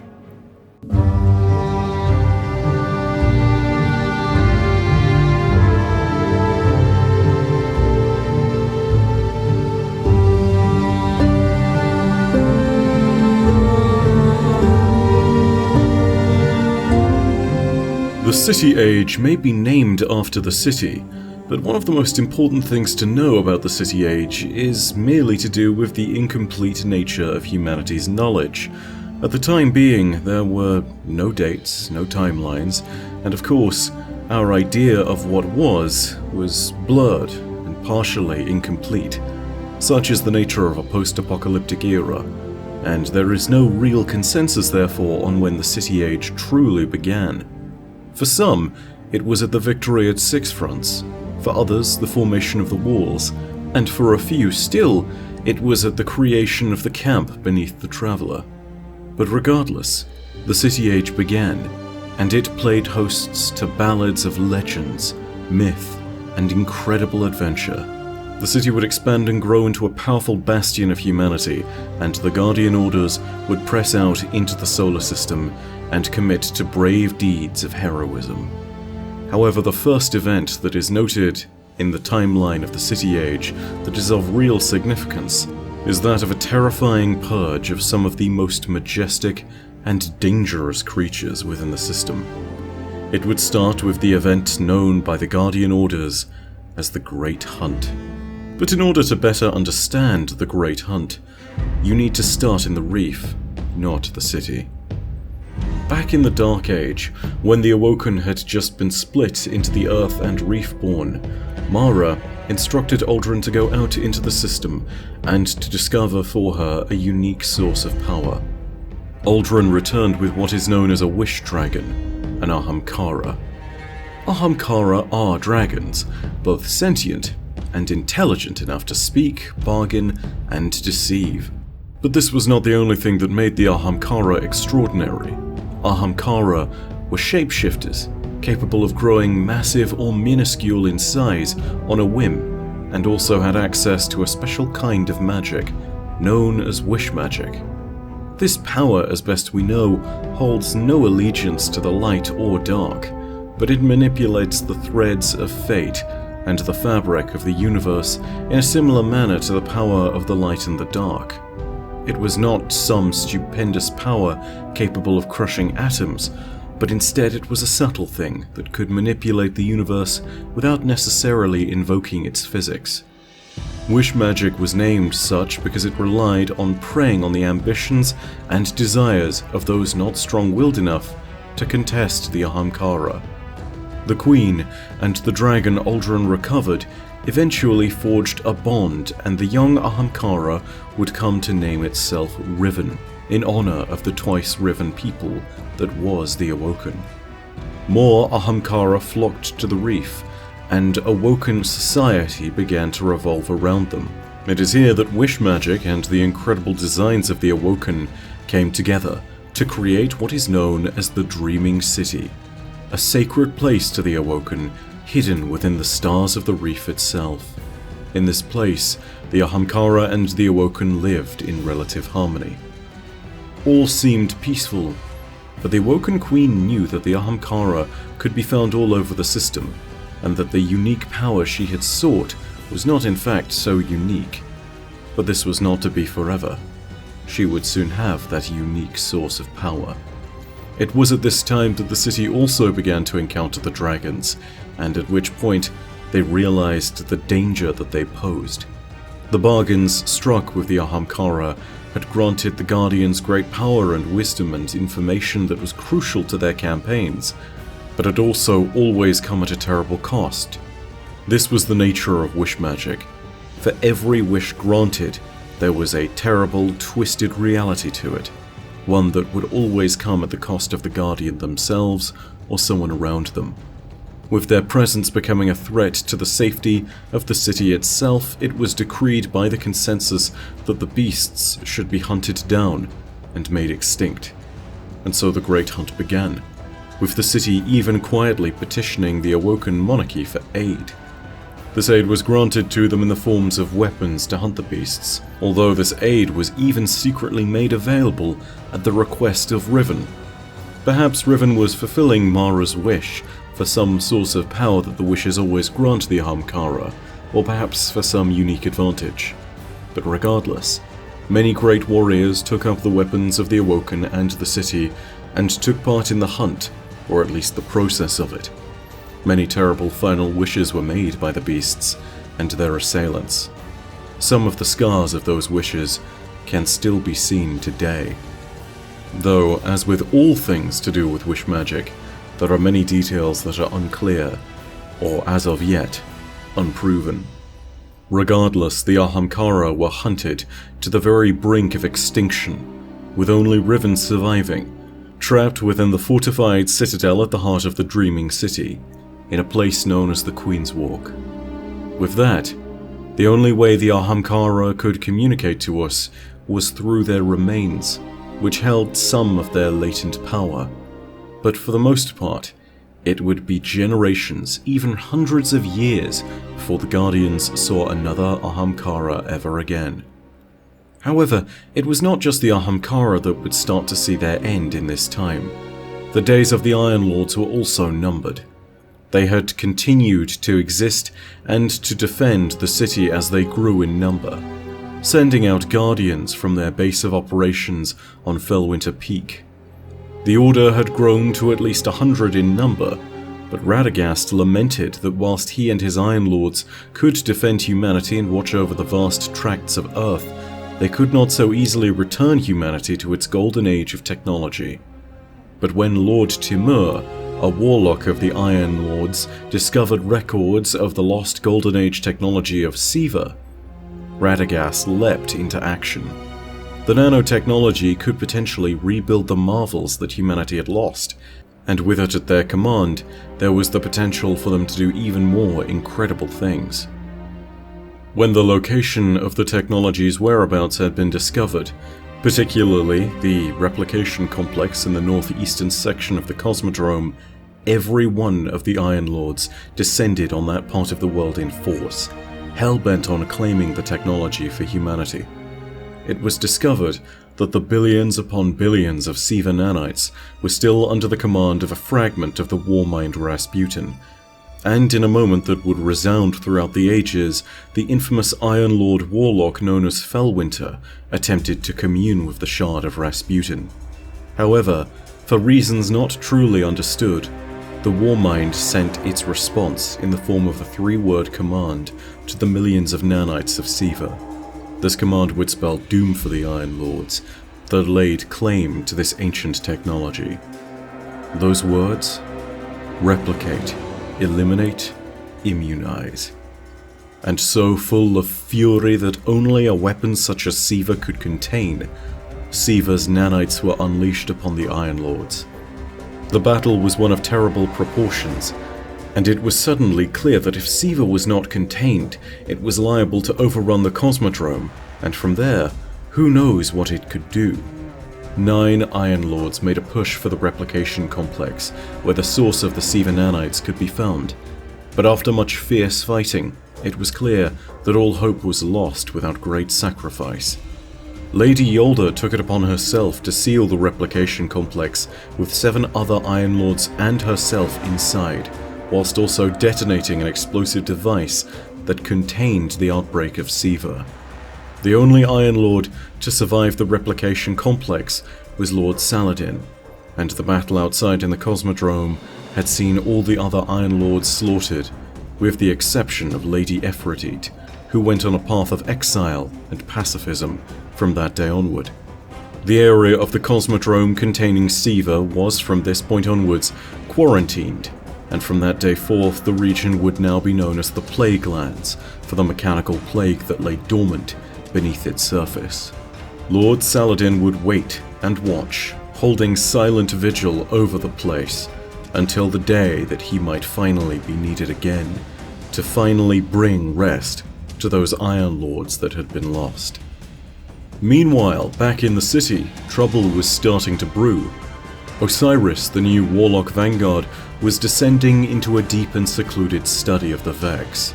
He knew that other threats to the city, such as the Fallen, did exist, but his research had left him convinced that the Vex represented the greatest present danger to the forces of the city and to the Guardian Orders.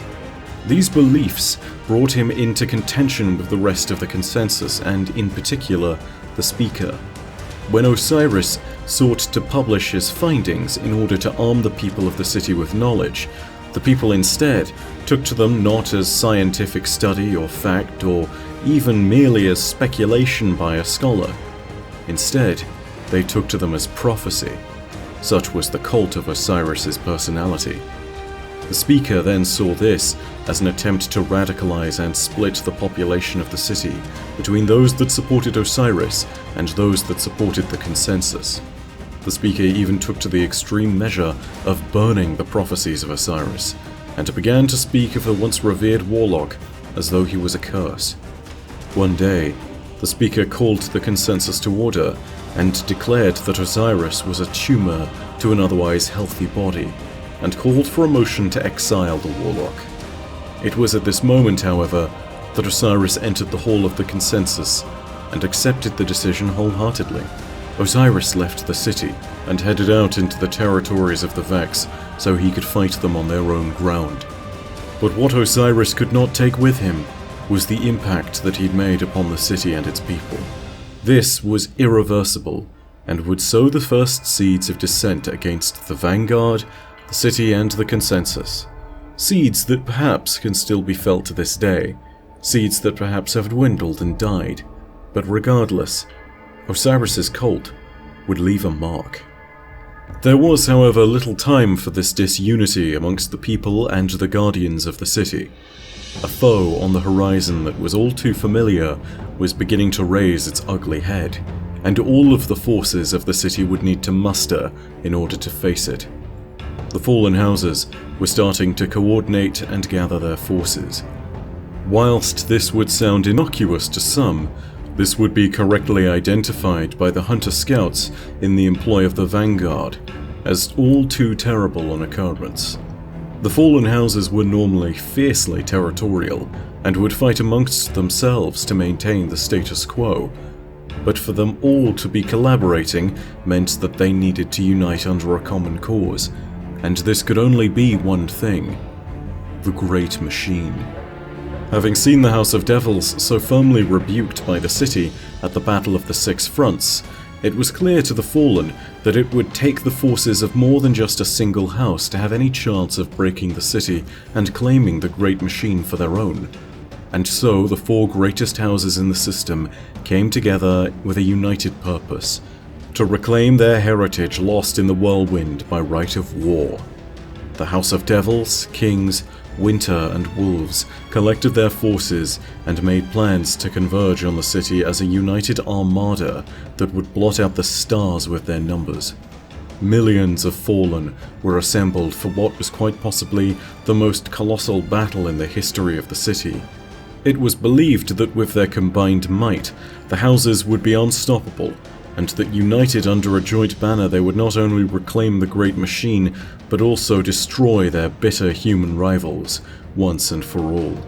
The battle for the city that would take place that day would be known as the Battle of the Twilight Gap. The city prepared for the attack, and the defense was organized by three titans. Lord Saladin led the defenses, and was in command of all deployments of the forces of the city. His two commanders would be given specific forces and would be able to assist in holding the wall from the front line. The fighting was ferocious, and it appeared as though the Fallen had humanity backed into a corner as the forces of the Devils, Winter, and Kings pushed hard against the Twilight Gap, a small segment of fortifications that was being quickly overrun. Saladin saw this and was dismayed, calling for all forces to fall back to the next district. Lord Shaxx, who was at the Twilight Gap, saw this and could not abide by such a notion, for he knew that falling back could very well mean the doom of the city. He was left with a choice.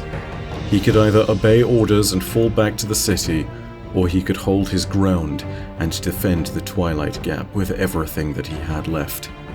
In that moment, Shaxx held the fate of the last safe city and of all of humanity in his hands. And luckily for us, he chose to disobey his orders. He called his fire team, including the fabled gunslinger Anna Bray, the Sunbreaker weapons crafter known as Lui Feng, and three other guardians known as Keshi 32, Abdi, and Truce. Together the six of them fought, back to back, side by side, dying over and over, defending the very soil for the hallowed place that it was. For this was the last bastion of hope, and they would defend it until the last of their light was spent. The Firebreak Order would have been proud. They had stood their ground and chosen a place upon which it would be worthy for them to die. But they would not fall, and after enough time had passed, the other defenders were able to reorganize and create a counterattack. The reinforcements included Andal Brask, the Hunter Vanguard, and Commander Zavala, the other sub-commander of the city's forces. Now reunited with their fellow Guardians, they would begin to sweep back the tide of Fallen, and with that, any chance of the Fallen claiming the Traveler was snuffed out for good.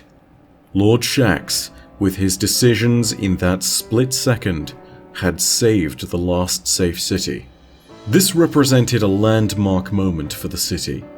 Not only was it truly a stellar victory for the forces of the city over the Fallen, but it set into motion a spirit of indomitable confidence within the Guardian Orders.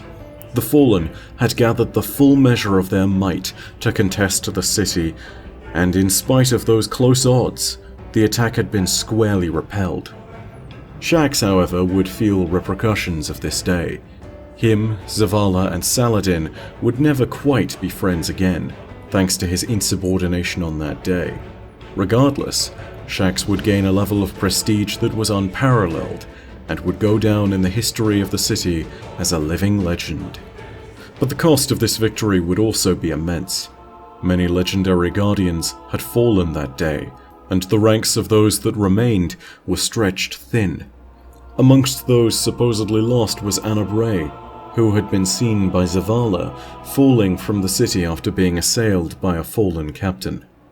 The city mourned for the losses, but in a way, it also made the city stronger, as the loss brought a series of actions from the city's citizens and guardians that proved its own resolve. Many attempts were made to honor the heroic guardians that had fallen that day, but the most notorious of these attempts was not some statue commissioned or a bank of flowers left in the tower. Instead, it was the creation of two genius inventors known as Faisal Crux and Victor Lomar of the Crux Lomar Foundries. They were responsible for creating much of the city's heavy ordnance, and with this goal of honoring the guardians that had fallen that day in mind, there was a pure intent that they had realized, and they saw to the development of a new weapon through what would be known as Project Heimdall. This would involve the melting down of the armor of those guardians lost at the Battle of Twilight Gap. They would then see that armor reforged into one of the most infamous weapons in the history of humanity, the Gjallarhorn shoulder-mounted launcher system.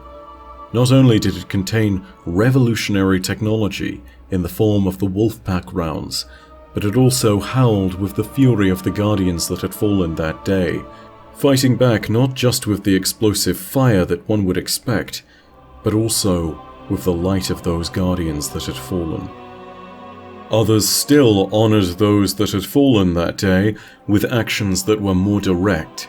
Saint 14 was the most notorious amongst them, and took it upon himself to personally conduct the Great Crusades. These were great attacks against the fallen that he undertook alone. These campaigns were incredibly successful, and as time went on, each of the houses were beaten back. Eventually, the Crusades were so successful that Saint 14 found himself dueling with Sulcus, the Kell of the House of Devils. Sulcus eventually held the Titan in a choking grip, and it was almost at the point where Saint was defeated. But the Titan rolled back his shoulders and head, with every ounce of strength remaining, and used it to headbutt the Kell of the fallen House of Devils so hard that the Kell's skull caved in, killing him instantly. Saint 14 stood, alive and victorious. Saint was then contacted by the Speaker, and although the Speaker wished him to return home, having heard news of Osiris being spotted on Mercury, Saint headed out there to find him, and was never seen again. However, what is overlooked by some is that the glorious victory at Twilight Gap would have been impossible without the intervention of another infamous figure within the system, namely, the Awoken Queen of the Reef, Mara Sov. She saw the Fallen communicating with each other across the system, and it was the House of Wolves that had disturbed her.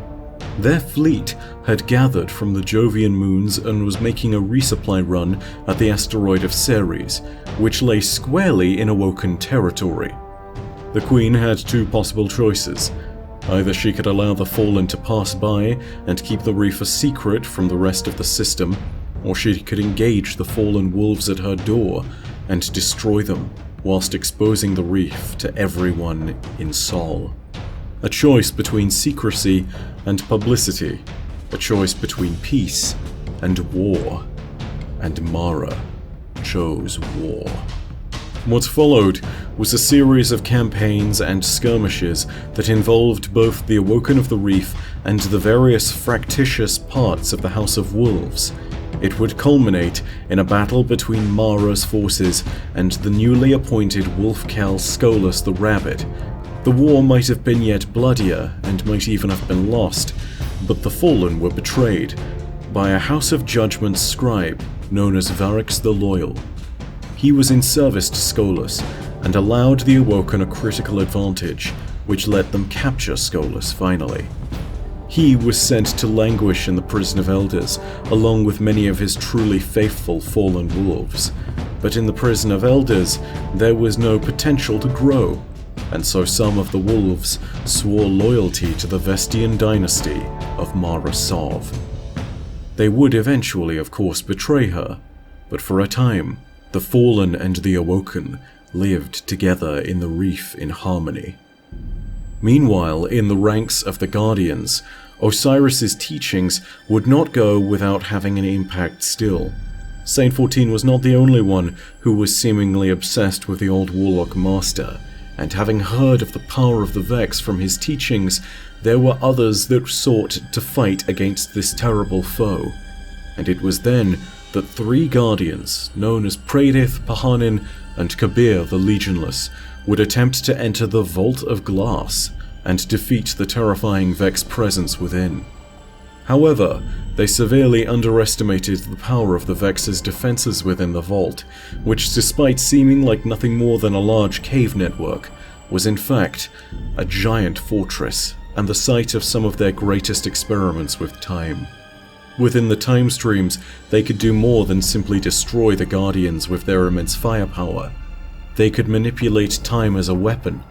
The Guardians faced what were known as the Oracles in the Vault, Vex supercomputers capable of isolating an individual within time, and unless they asserted dominance over it, removing them entirely.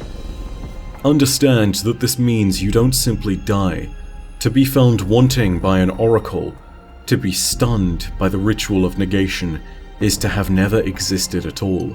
Such was the power of the Vex in the Vault. In the face of such power, the Guardians were helpless. The Hunter Pahanin fled, and the Warlock Praedith was locked deep in the confines of the Vault, lost in its time stream. However, it was Kabir the Legionless who would face the most gruesome fate of all. Kabir would drink of the Radioloria of the Vex Oracles, and this meant that his body slowly began to be corrupted as he himself was changed into the Vex. He would lose control over his body and brain, and before they took him entirely, Kabir forged a mighty shield known as the Aegis. It is into this shield that he poured all of his light, so that if other Guardians might come through the vault, they might have a source of power that could be used to break the Vex's hold over time.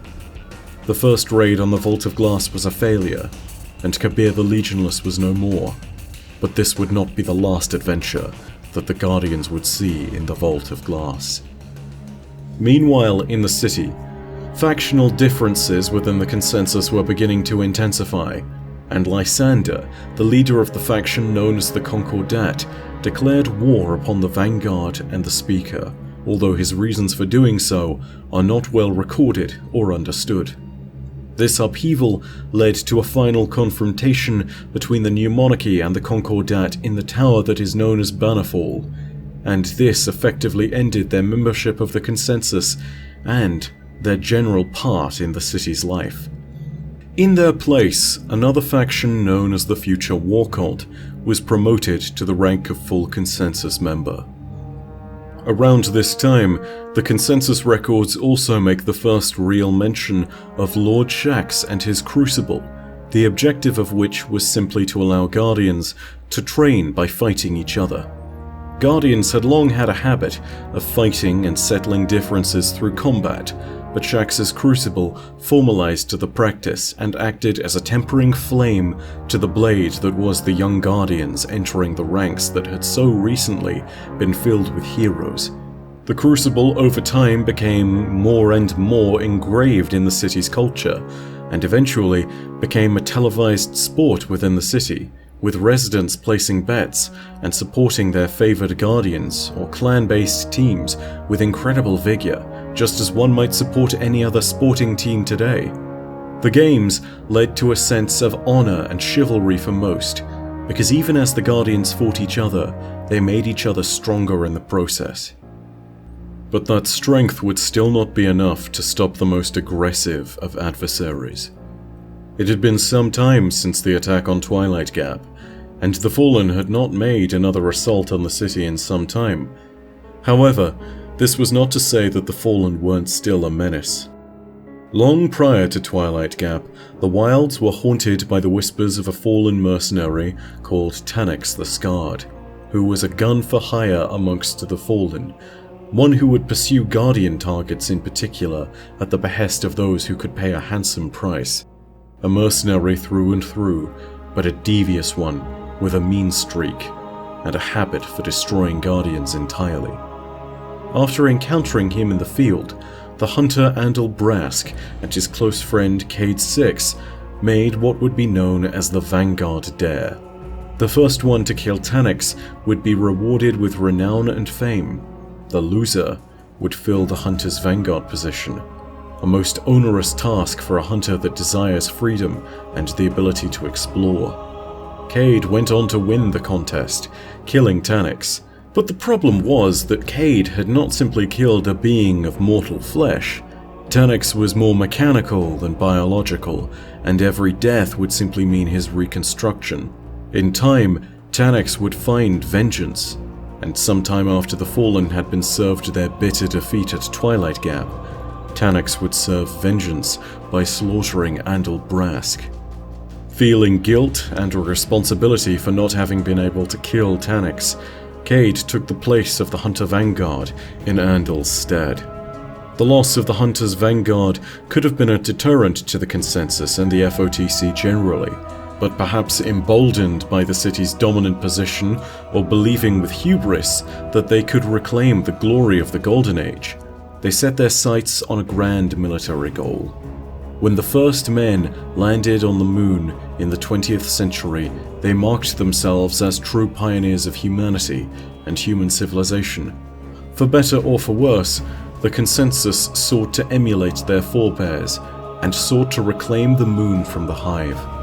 Some would call it brave, the wise would call it madness. Lord Shaxx, having faced the Hive and the might of their swords before, would inform the Consensus in no uncertain terms of the mistake that they were making, pleading with them to call off the attack after having witnessed their power at another smaller skirmish known as the Battle of the Burning Lake. The Consensus, however, was unmoved, and the Expeditionary Army was approved. The city gathered together the first and last army of Guardians to serve on a mass offensive against the alien force in Sol. Over 1,000 Guardians journeyed to the moon and touched down with the intent to claim it from the Hive by force. However, in spite of the might of over 1,000 Guardians being present on the moon's surface, the banners of the Cormorant Seal would meet stern resistance from the Hive. Whilst gains were made at first, and whilst some prisoners were even captured, the Guardians were stopped by an unbreakable champion of the Hive, a terrible demon wreathed in green flame, wielding a sword that cracked the surface of the moon with every swing. It was here that the Battle of Mare Imbrium would be fiercest, and it was here that the Guardians would first face Crota, the Eater of Hope, the son of Oryx. His counter-assault on the Guardian forces was so vicious and complete that it is better remembered as butchery.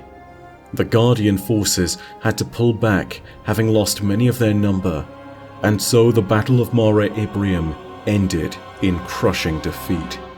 As the beleaguered Guardian forces fled the moon's surface, they left behind many dead, and would forever remember the failed assault on the moon by a terrible different name. They would remember it as the Great Disaster. The aftermath of this calamitous event was far-reaching and tragic, but there is one tragedy that rises to prominence above all the others: the tragedy of Eriana III and Wei Ning. Eriana III was a warlock of the Praxic Order, and at Mare Imbrium she had lost her lover, Wei Ning, a mighty Titan warrior, who at the hands of Crota had been slain. Wishing for revenge, Eriana sought a means by which she could assail the Hive and destroy Crota, but she would not receive any assistance from the city following their terrible defeat, as the Consensus suspended all Cislunar Guardian operations and stated that any to step onto the moon's surface did so alone. Eriana's vengeance would have to be attained another way. She was joined in her struggle by a hunter of the Hidden, a mysterious organization run by Ikora Rey. This hunter was Eris Morn, and she too was hell-bent on avenging those who had fallen to Crota's blades on the surface of the moon. Together, they knew that in order to defeat their enemy, they needed to understand them, and if they expected any success in this matter, they needed to find someone who knew the Hive better than most. And so it was that they sought out the exiled warlock master of Hive Arcana. They sought out Toland, the Shattered One. His exile was originally due to his heretical beliefs and his adoption of the Hive's very own sword logic as his core values. He believed that the darkness would be victorious with this simpler, more effective logic of battle. And with Toland at their side, a team began to form. Eris, Toland, and Eriana were joined by two hunters known as Omar-Gar and Saimota, and a mighty titan of the Pilgrim Guard known as Veltalo. Together, the fire team would assemble and assault the Hellmouth and take the fight to the Hive. 6 of them would go down into the pit, seeking revenge for those they'd lost, or seeking power locked deep within the Hive fortress. Veltalo was defeated by a mass of thralls that swarmed over him, and though the thrall were weak individually, as a horde, they tore the Titan limb from limb. Saimota was lost at the hands of Omnigul, the will of Crota, and the mother of his spawn. Eris was the last to see Omar-Gar, who had been captured and broken by the Hive, suffering possibly a worse fate than death, for his light was torn from him like flesh from bone, and was fed to a new generation of Crota's spawn. He died in agony so unimaginable that only in the cruel minds of the Hive could it even be contemplated. Eriana III and Toland made it down into the stills at the very bottom of the Hellmouth, and even made it into Crota's Ascendant realm, the Oversoul throne. It was here, in the apex of Crota's power, that Toland showed his true colors. He conversed with the death singer Yurt, and his curiosity to understand her death song was met with a culling. He was stricken from his mortal body by her power, and his soul was loosed into the Ascendant realm, where he would wander the Sea of Screams, much to his delight, much to his interest. Then, it was only Eriana who stood before the power of the Hive Prince. Her death is not recorded, but it is assumed without a doubt that she perished. This left only one, Eris Morn. Eris, who was now deep in the Hellmouth, and who had lost her sight and her ghost. She should have died at the hands of the Hive, and yet she went on and survived, and stole back her sight using the eyes of an acolyte as her own, and for hundreds of years she dwelled in the depths of the Hellmouth. With the loss at Mara Ibrium and the failure of the first fire team to defeat Crota's forces, the city descended once again into an age where darkness seemed very palpable and very terrifying. The forces of the enemy pressed in around us, and the once great power that had radiated from the Guardians had started to wane. The city held its breath as the last tower stood in defiance against the night. Tales once told to frighten children slowly stopped, as the children were frightened anyway. And in the hour of great darkness that had descended upon us, something glimmered. It was not something that the city was unused to, but it was something that it had forgotten. Hope. Hope would find us. And that hope was you.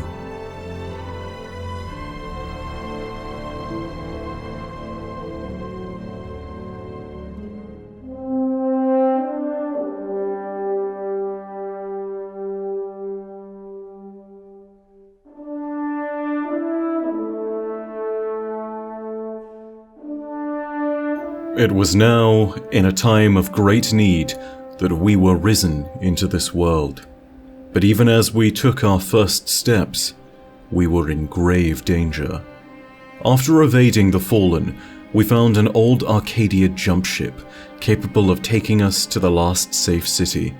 Guided by our ghost, we made our way past mountains and through storms, and it was here that we were informed of the true mission of every Guardian: to push back the darkness and to assist each other and fight for the light.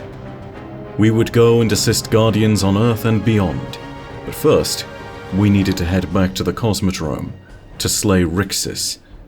Rixis was an Archon rising of the House of Devils, and from his remains we claimed a near-light speed drive, which allowed our old jump ship to head out further into the system and to travel to other worlds.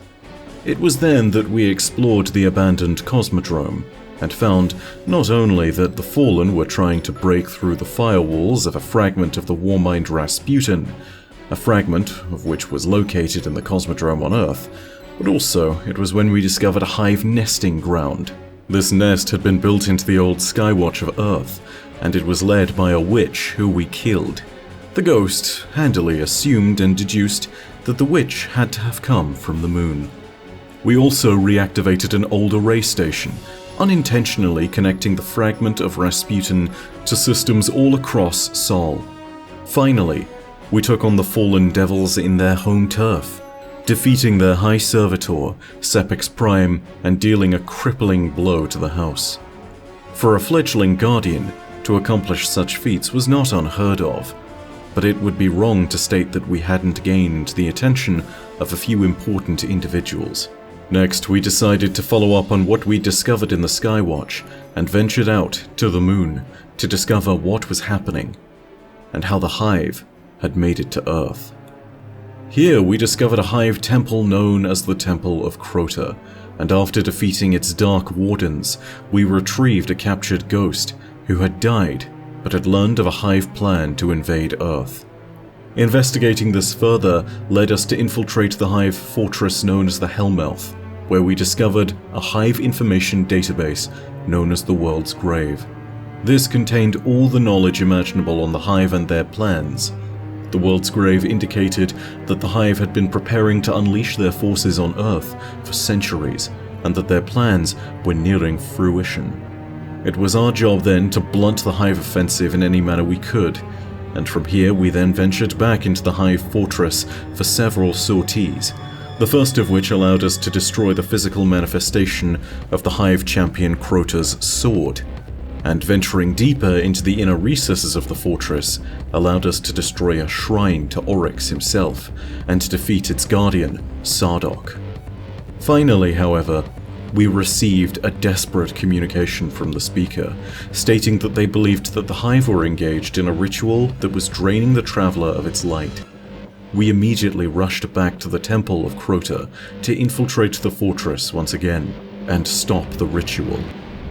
But it was here that we were greeted by a mysterious voice, the Exo Stranger. She told us that there were worse enemies than the Hive, and that we should go down and face them, and that if we survived, we should meet her in the Ishtar Sink on Venus. Having heard the words of the mysterious figure, we successfully stopped the ritual, which as it turns out was draining the light of the Traveler through the use of one of its own broken shards. But our job was not complete. Following the warning that there were worse foes than this out in the world, we headed to the Ishtar Sink on Venus and discovered, for the first time, the Vex. It is here, after slaying them en masse, that we discovered Elsie Bray, better known as the Exo Stranger. Elsie's identity would be a mystery to us for years to come, and it was only when we would rediscover her sister, Anna Bray, that we would ever get any note from Elsie in particular. But it was worth knowing that Elsie had our back, even if she didn't even have time to explain why she didn't have time to explain. She told us that in order to stop the Vex, and to stop a greater darkness, we needed to head to the Black Garden, where the Vex were born. We were informed that only after defeating the heart of the Black Garden would our Traveler begin to heal. The only ones who knew the location of the Black Garden were the Awoken, and so we headed out to the reef to meet them. They were at first very unwilling to work with us, and even greeted us with contempt, but Mara Sov sought an agreement with us, and so Prince Uldren informed us that we would be allowed to enter the Black Garden only if a key was forged, and in order to do that, the Awoken would need the head of a Vex Gate Lord, and so we would need to head back to Venus to track one down. In order to do this, we would need to know more about the Vex as a whole, and so we ambushed a Cyclops and stole its mind core, then taking it to a nearby abandoned Ishtar Collective facility to study it.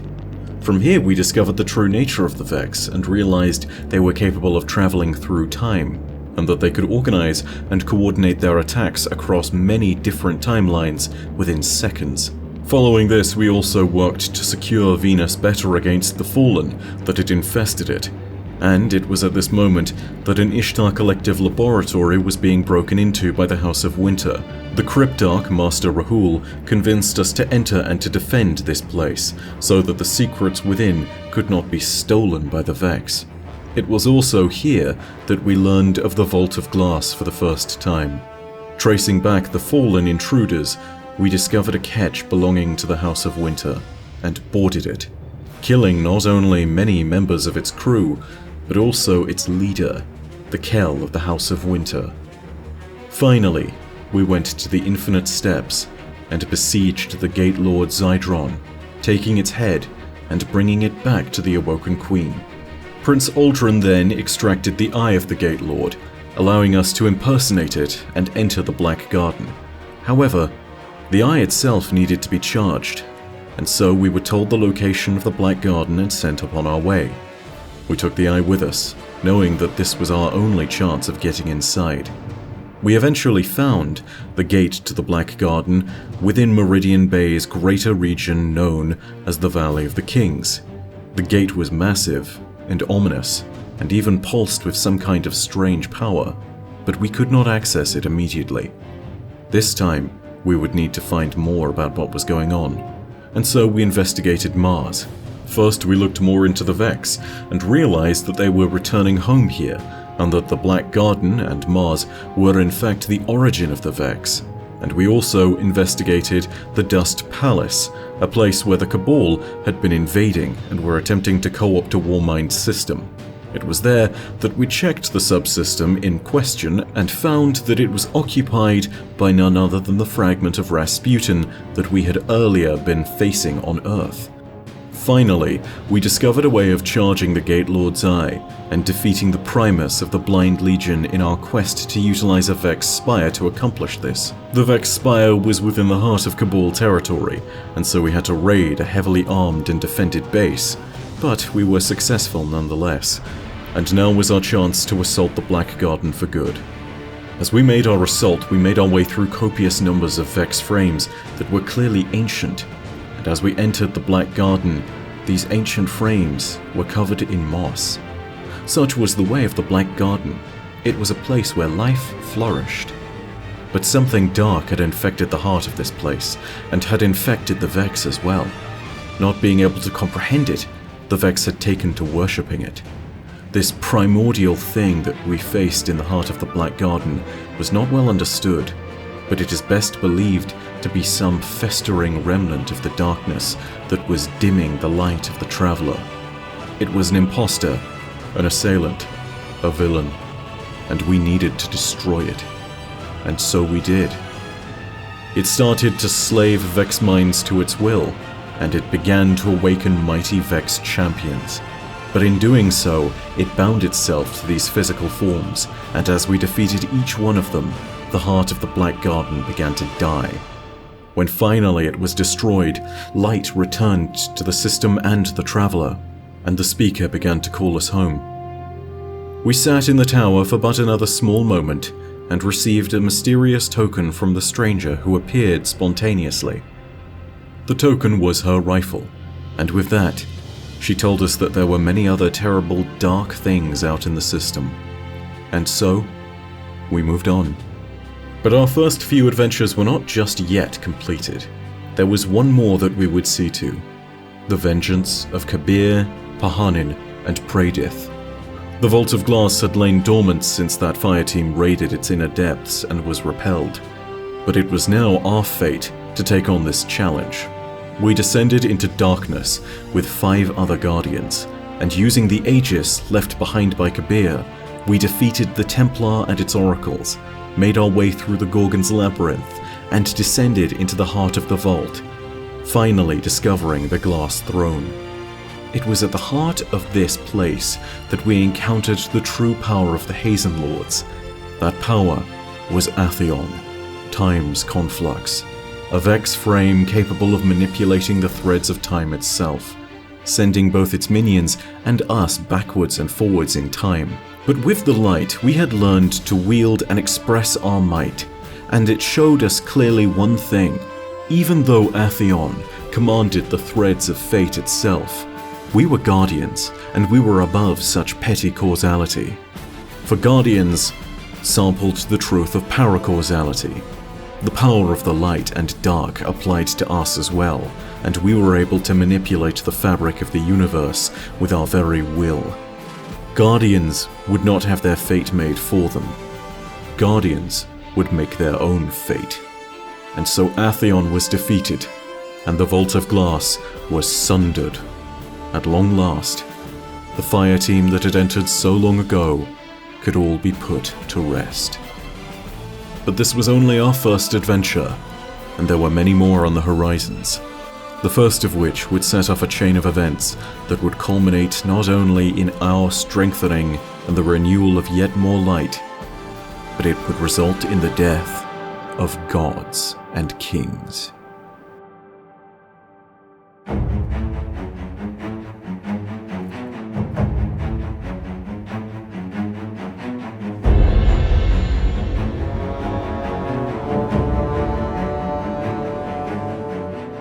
In our short time as Guardians, we had already accomplished what some believed to be impossible.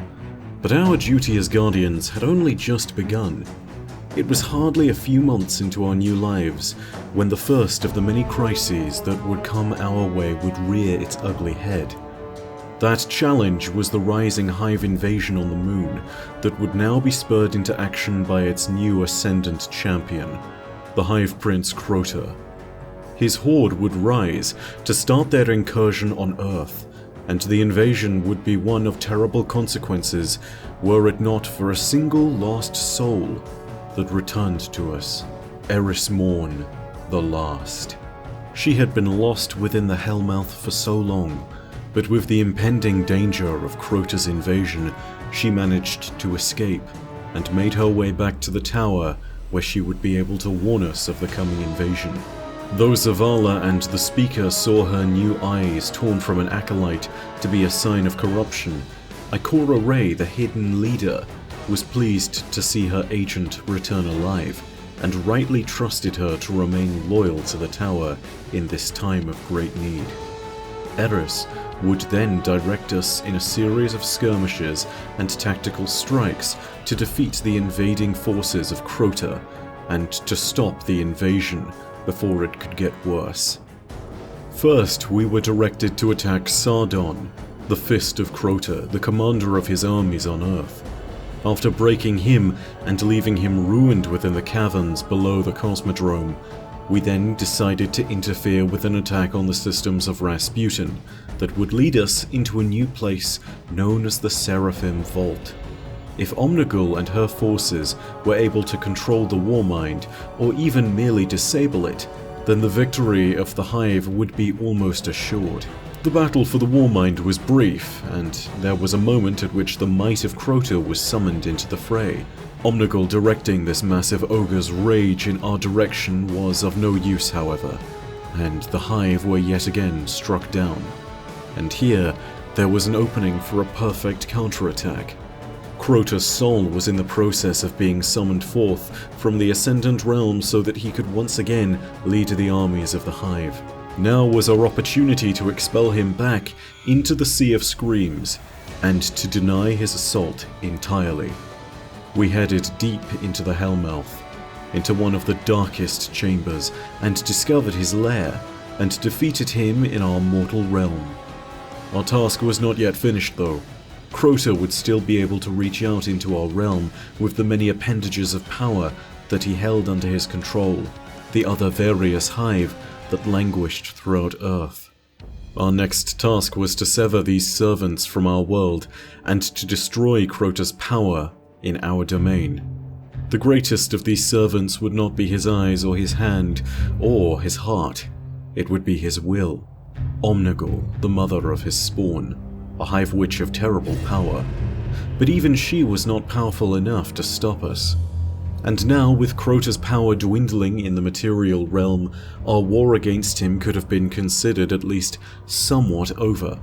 However, there was no guarantee that the minions of Crota, as well as Crota himself, would not simply rise and return in another time. They were a disease festering in the heart of the moon, and we needed to be the fever that would burn them out. But beyond just this, there was not merely the safety of the city to consider.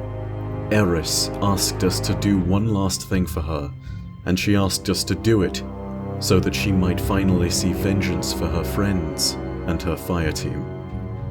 So we set out on a journey to raid the depths of the Hellmouth as they once had, and to defeat Crota once and for all. 6 of us went down into the pit, traveling to one of the darkest places in all our worlds, the Stills. The darkness here was complete and oppressed our light at every turn, slowing us so that we might be dragged into the swarm of hive thrall that awaited us. We fought through the darkness, with enemies surrounding us at every interval until we finally arrived at the keyhole, a gateway from our reality into the Ascendant Plane. We held the bridge, opened the way, and stepped through. On the other side, we were greeted by darkness and a sky of green fire. We had taken our first steps into the Ascendant Realm, and we now stood within Crota's own sword world, the Oversoul Throne. It was crucial that we killed Crota here and nowhere else, for to truly kill an Ascendant Hive, you must kill them within their throne realm. Any other death would not be true, and would simply leave them regenerating here in time. No, here we had to slay him, and in this place we needed to use the logic of the sword in order to slaughter him. We proved our competence not only by crossing one side of his Ascendant realm via the use of a bridge, most literally demonstrating our use of the sword logic, but also by slaying Yut, the Death Singer. We then summoned the Hive Champion to combat, and faced our very first god. It is crucial here to remember something Toland once said on the nature of Hive swords. He said that any other weapon of the Hive, such as a boomer or a shredder, only kills acyclically, that they send out harm and take nothing back.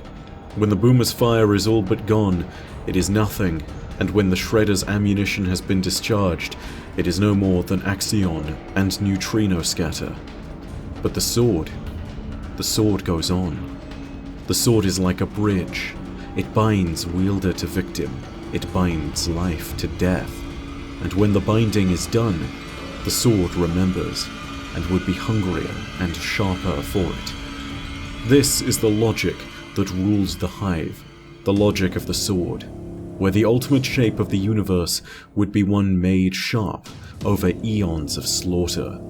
It was once Toland's sage advice to Eris that should they seek power in their quest at any point to conquer the Hive in their own throne world, it would be best to remember that the ultimate arbiter in the realms of the Hive would be that of a sword made sharp with the blood of the conquered, blood that had been spilled over millennia.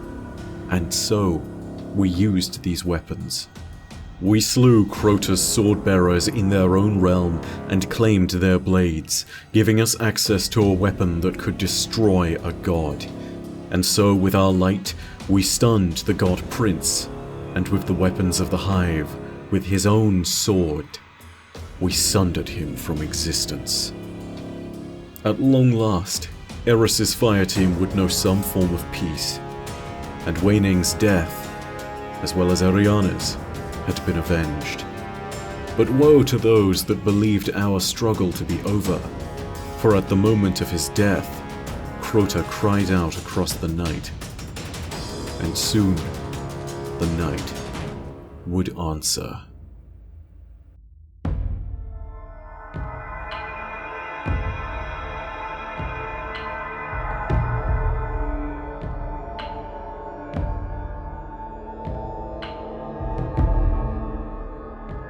Whilst Earth was still reeling from the Hive invasion, the death of the Hive Prince Crota would not go unnoticed by the other occupants of Sol. And so it happened that the Queen of the Reef would have use of such a talented guardian. The disgraced former Kell of the House of Wolves, Skolas the Rabbit, was released by the Nine, for reasons unknown. The Nine are a strange and shadowy organization, found to be dark matter made manifest, but their intentions have always been alien to us. It is unclear why Skolas was released by them, but perhaps in time we will discover. They also gifted him with a ketch, allowing him to effectively begin to reassemble his old house. Mara's usurpation of the fallen wolves had always been an interesting question of loyalty for those that swore allegiance to her, and the fallen that had joined her had now betrayed her, rejoining their old Kell Skolas. The wolves would make an unsuccessful attempt on Mara's life, which in spite of failing, did cost the lives of many awoken corsairs. At this, Mara would know no boundary to vengeance, and her fury would be legendary. She opened the reef to the Guardians and petitioned them to hunt down the treacherous fallen wolves and their terrible Kell, Skolas. Our search began with the assistance of Petra Venge, the Queen's Wrath. She would send us to the remains of the House of Winter's stronghold on Venus, where Skolas was proclaiming himself to be the Kell of Kells. According to tales, the Kell of Kells would unite all of the houses, all catches would be bent to him, and at last he would be acknowledged by the great machine, the Traveller itself. We quickly tore into him and his forces, and whilst he was able to both escape and pull the House of Winter into his fold, we were able to follow him to his next target, the House of Devils. Here, instead of direct usurpation, Skolas attempted a subtler tactic.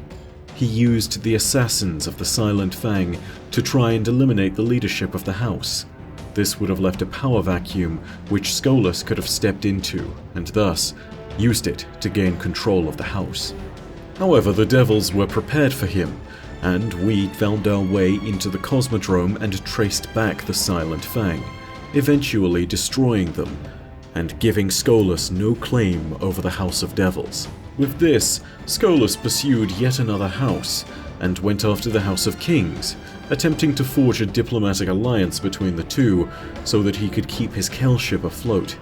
We interrupted this meeting between the Kings and the Wolves' Barons, and slew them all where they stood, ending Skolas' hope of attaining the support of any other houses in the system.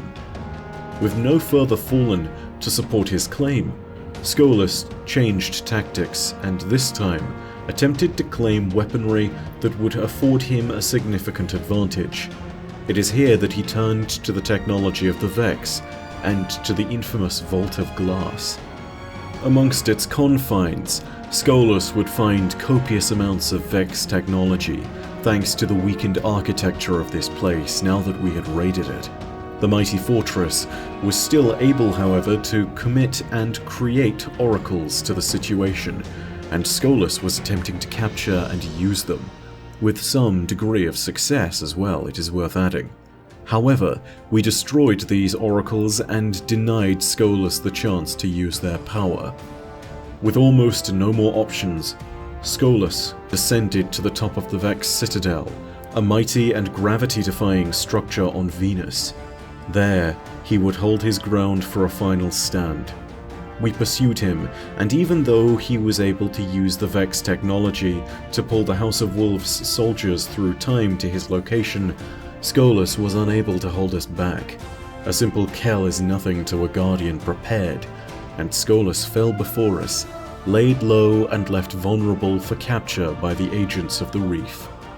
After being rewarded by Mara Sov and told of the thanks that the reef would sing, we had the respect of a monarch, and a powerful ally was forged with the city. We would go on to defeat Skolas in one final combat. He languished yet again in the prison of elders, but his trial would be won in the ways of old, a trial by combat, and therefore we would be his judge, jury, and executioners.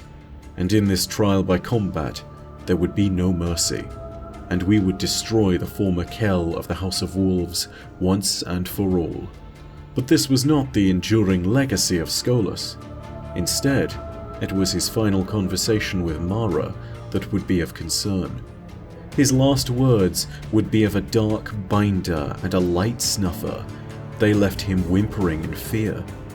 But with his fear, Mara would know well enough who he was speaking of. Her, Eris, and Osiris would all meet in secret to plan for what was to come next. Skolas' words were but another confirmation of what Mara already knew. A terrible shadow loomed on the horizon, and they needed to prepare for it. A plan was devised to defeat the coming threat, but it would come at great cost. For now, another monarch was approaching, and he desired one thing: vengeance.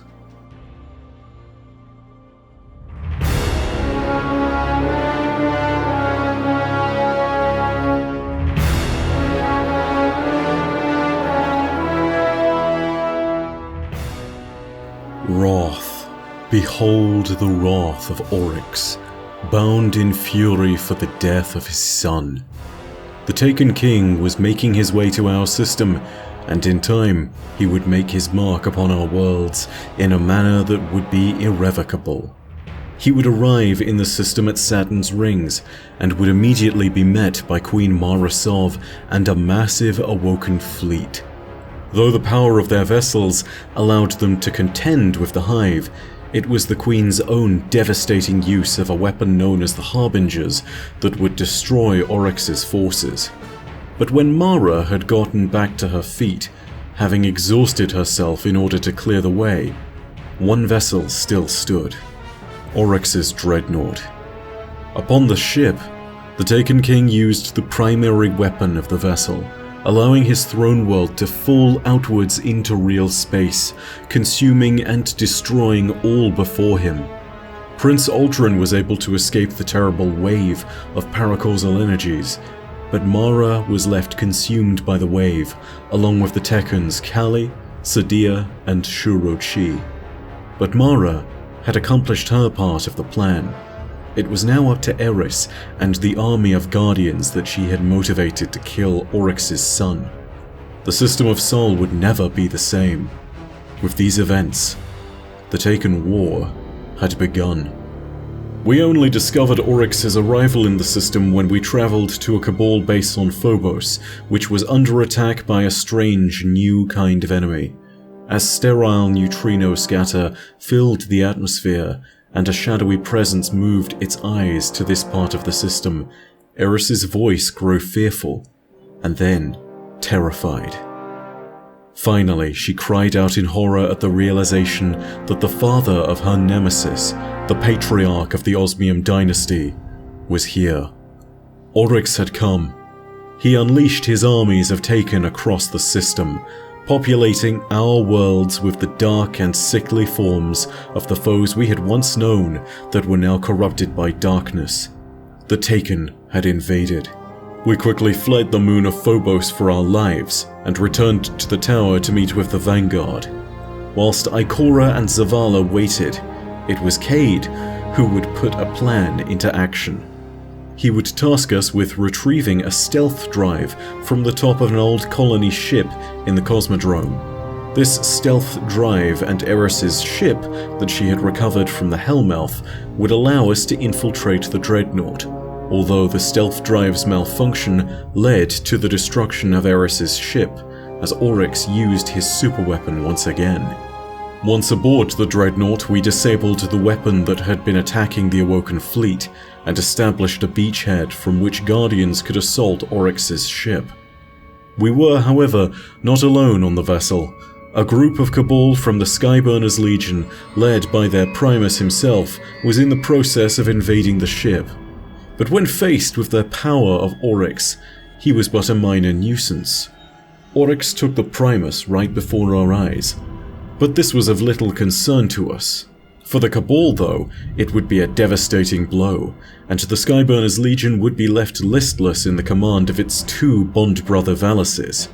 We, however, would push further into the ship in search of Oryx, and found our way blocked by a portal that could only be accessed by an Ascendant Hive. So, in order to gain ingress, we would have to be as our enemy was. We would have to become, or at least pass for, an Ascendant Hive. We first returned to the moon and collected a portion of the crystal that once held Crota's soul, as he was being summoned back into the mortal realm. Following this, as well as the acquisition of personal stealth code from Warmind bunkers below Earth, we snuck back into Crota's own throne world, the Oversoul Throne. The Hive were holding a death ceremony for Crota there.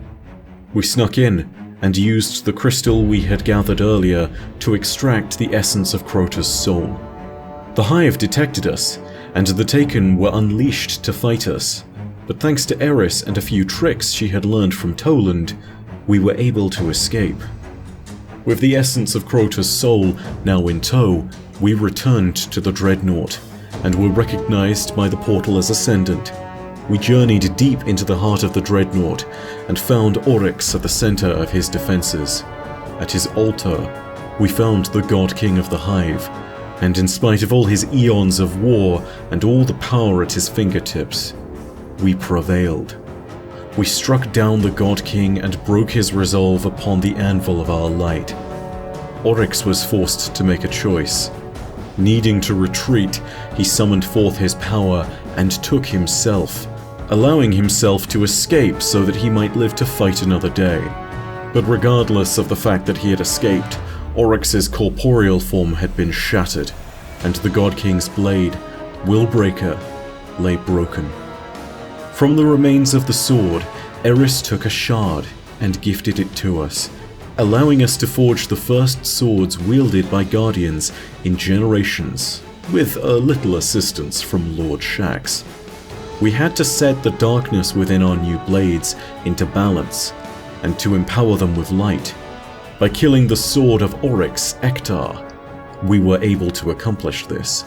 With our new blades in hand, we set to taking apart Oryx's Taken forces within the system, killing his shades and his echoes throughout the worlds that were previously ours. He could not claim any more power when we had removed his stakes in these worlds, destroying those echoes. And with those echoes destroyed, we would descend upon his court, weakening those that fed him power through the tithe system that the Hive rule by. With all of his tribute weakened, finally, we set out once more to kill a god. And so yet again, 6 of us went down into the depths of the Dreadnought, accessing Oryx's throne world through his court, and defeating his war priest, the beast Golgoroth, and his 2 daughters, Uranuk and Urhalak, before finally facing the Taken King himself. Oryx would make terrible doxologies to the darkness and would unleash the full nature of his power against us, as the sword logic dictated he must. But we were able to unleash a power of our own. By defeating the Light Eater ogres that had consumed great amounts of light, we were able to take this and set it free, detonating each orb of light like a bomb. This left Oryx decimated, and finally, after so many detonations had been struck, we broke the Taken King, and unlike his son, we broke him not merely with the powers of darkness, but instead with the power of the light. Sword logic had triumphed previously, but now we had shown the strength of the light. The inner complexities of the universe could be used instead of the simplicity and the edge of a blade. This was not sword logic, this was bomb logic. We slew Oryx utterly, and at long last, the lord and ruler of the Osmium dynasty, The scourge of 1,000 worlds and the bane of trillions upon trillions of souls was vanquished. But the legacy of this era would not soon be forgotten. Not only did we have to deal with potential contenders to the throne, such as Moloch and the Darkblade Ala Kul, but we also found his calcified fragments, and stored within them, we found the records of the Books of Sorrow. With these pieces, and with their plans in mind, Eris took the remnants of Oryx's war priest, his daughters, and the ravenous heart of Oryx himself, combining them into the weapon that the Books of Sorrow spoke of. She paused for but a moment as she considered whether to create it or not. But her overwhelming desire to see her every hatred imaginable placed upon the Hive drove her onwards. And when we who aided her in its construction had seen it completed, she gifted it to us. This would be the touch of malice, and it would repay every torment that the Hive had dealt, but this time in the hands of a Lightbearer. This would be the last remnant of Oryx, the means by which the God King would live on, and by which he would be empowered. But there was also one more threat that we had to deal with. The Cabal had sent a distress signal out from their vessel, the Dantalian Exodus 6. They had crashed it into the Dreadnought so that they might create a beachhead, but now they had retreated there, being pushed back by the remnants of the Hive and Taken forces that still swarmed the Dreadnought. Upon clearing them from the Dantalian Exodus 6's command center, we saw that a message had been transmitted by the Cabal forces of the Skyburners, and upon closer inspection, the headers of the message indicated that it was for the head of the Cabal Empire. In time, we would see this menace rise, but it would be at least another 2 years before we were faced with the terrible realization of who this would be. For now, we sat and waited, secure in the knowledge of our supremacy, until the next crisis loomed on the horizon.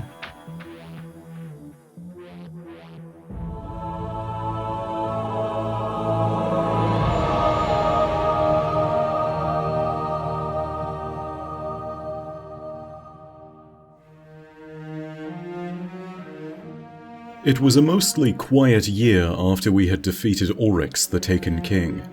The Taken War had left much of the system ravaged, from the Reef to Earth, to Mars, to Venus. But at long last, something new began to stir. Near the end of the summer, a strange grouping of nanites appeared within the Guardian population. They offered incredible benefits to the Guardians, but they also represented the risk of a major pandemic. And so, an organization known as the Owl Sector was activated in response to this sudden occurrence. The event, which would henceforth be known as the Transmission Crisis, was merely a precursor to what would come next. The nanites had originated from a Clovis Bray laboratory on Mars, where exploring Fallen from the House of Devils had broken in and had discovered the location of a valuable technology, Siva. With this, the Fallen House of Devils were on the hunt, and returned renewed to a long-forgotten area of the Cosmodrome. They headed into its northeasternmost sector, and rediscovered the Plague Lands. And with that, an old wolf was roused from its vigil. Lord Saladin rose to face the House of Devils, and rallied the Guardians to retake Fellwinter Peak, which had been long silent since the Iron Lord's defeat at the hands of Siva. As we moved to retake the mountaintop fortress at Vostok Observatory, we were greeted by the proof of the new power in the House of Devils. The house had been taken over by its splicers, the bioengineers and body hackers that every house holds a host of. They had resurrected an all too familiar foe, Sepix Prime, but Sepix was different. Part of its shell was missing, and other parts held a new kind of metallic material that was clearly not of the Fallen's own making. We defeated this hulking monstrosity and sent the devils into a full retreat. When we regrouped with Lord Saladin, he told us of this once great fortress and gave us the honor of reigniting the ceremonial braziers within the Iron Temple, signaling the return of the Iron Lords. We were sent deeper into the Plaguelands to investigate the new source of power and the strange resurrection of Sepix Prime. It was here that we discovered that the Fallen had taken Siva and used it to augment themselves. For a Fallen, this would not only provide the practical advantages of making them stronger in combat, but with the Fallen's faith and their reverence towards machines, they believed that they were being elevated into demigods. Demigod or not, these cyborg Fallen were of course still just Fallen, and in spite of their upgrades, they were no match for us. We then pushed deeper into the Plaguelands and discovered that the Fallen had used Siva to recreate and re-empower artillery emplacements within the Plaguelands, posing an imminent threat to the city and to the Guardians operating in the area. We stormed their position with all haste so that we might not give them a chance to cause any damage. Our time was limited, and so we were alone, but eventually, we were victorious. It was then that Lord Saladin invited us back to the Iron Temple so that he could explain the history and story of the Iron Lords to us, as well as the story of how they had died to Siva. With this, we were sent to investigate the source of Siva itself, so following the word of the Cryptarch Tyra Khan, we went out to the Dust Palace on Mars, where we would find the original labs which the Fallen had broken into. Armed with more knowledge on Siva and having established that the Fallen had not fully mastered it, we set out into the Plaguelands to destroy the source of the nanites, the replication complex where the Iron Lords had fought and died all those years ago, atop which there was now a great Fallen fortress. It turned out that Yolda's original explosion had not destroyed the Siva replicator, it had merely damaged it and left it dormant. With the Fallen now exposing it, nanites were flooding the entirety of the Plaguelands once again, snaking back and forth in vines twisting but giant, 10 feet across at times.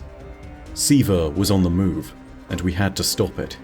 But we also needed to get through the Fallen's defenses, and so we sabotaged them, not only destroying them but also destabilizing all of the Siva in the area, significantly cutting it back. From there we pushed into the Archon's fortress, and found that as we headed down, the replication chamber was in reach. But when we entered the Siva replicator, we found something far more gruesome than merely the Fallen.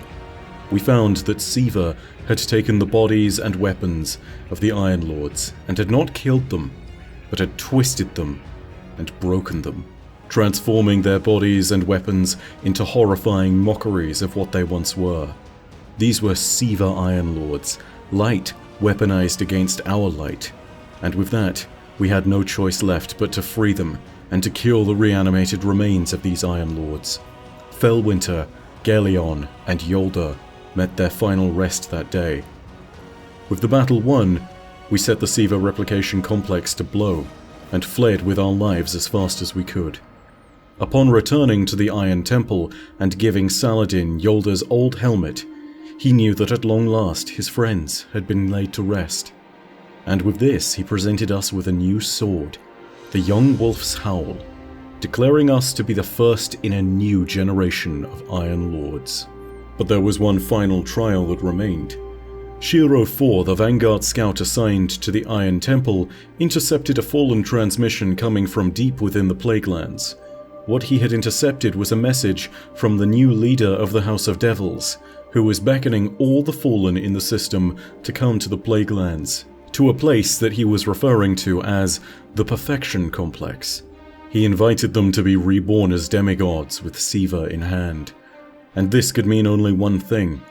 If the Fallen successfully gathered an army to their cause, they would be able to push out and attack the city, although this time they would be empowered by the power of the Siva, and they would not be fighting for the sake of reclaiming the Great Machine. Instead, they would strike out in the belief that they were gods, and that they were owed the right to purge those that had wronged them. At Six Fronts, at Twilight Gap, at every opportunity. Yet again, we were forced to assemble a team, and with the 6 of us united in our cause, we struck out into the Plaguelands to shatter the Devil Splicers and their command structure. In the process of this preemptive strike, we defeated the second in command of the Splicers known as Vosek, the Archpriest. and we dismantled a terrifying siege engine atop a section of the Cosmodrome wall, which we sent plummeting into the sea. All of this before descending into the heart of the Perfection Complex itself, where the light ended and evolution began. It was here that we awakened and challenged Axis, the Archon Prime. The Fallen was no mere demigod according to them. It had been completely converted from biological being into mechanical beast.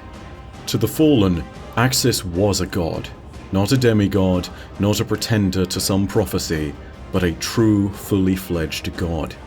And with this, we needed to fight and destroy this machine now. For surely a god able to rally those to the banner cry of "I have defeated the Guardians, and I will now take their city" was all the more dangerous. And so we fought.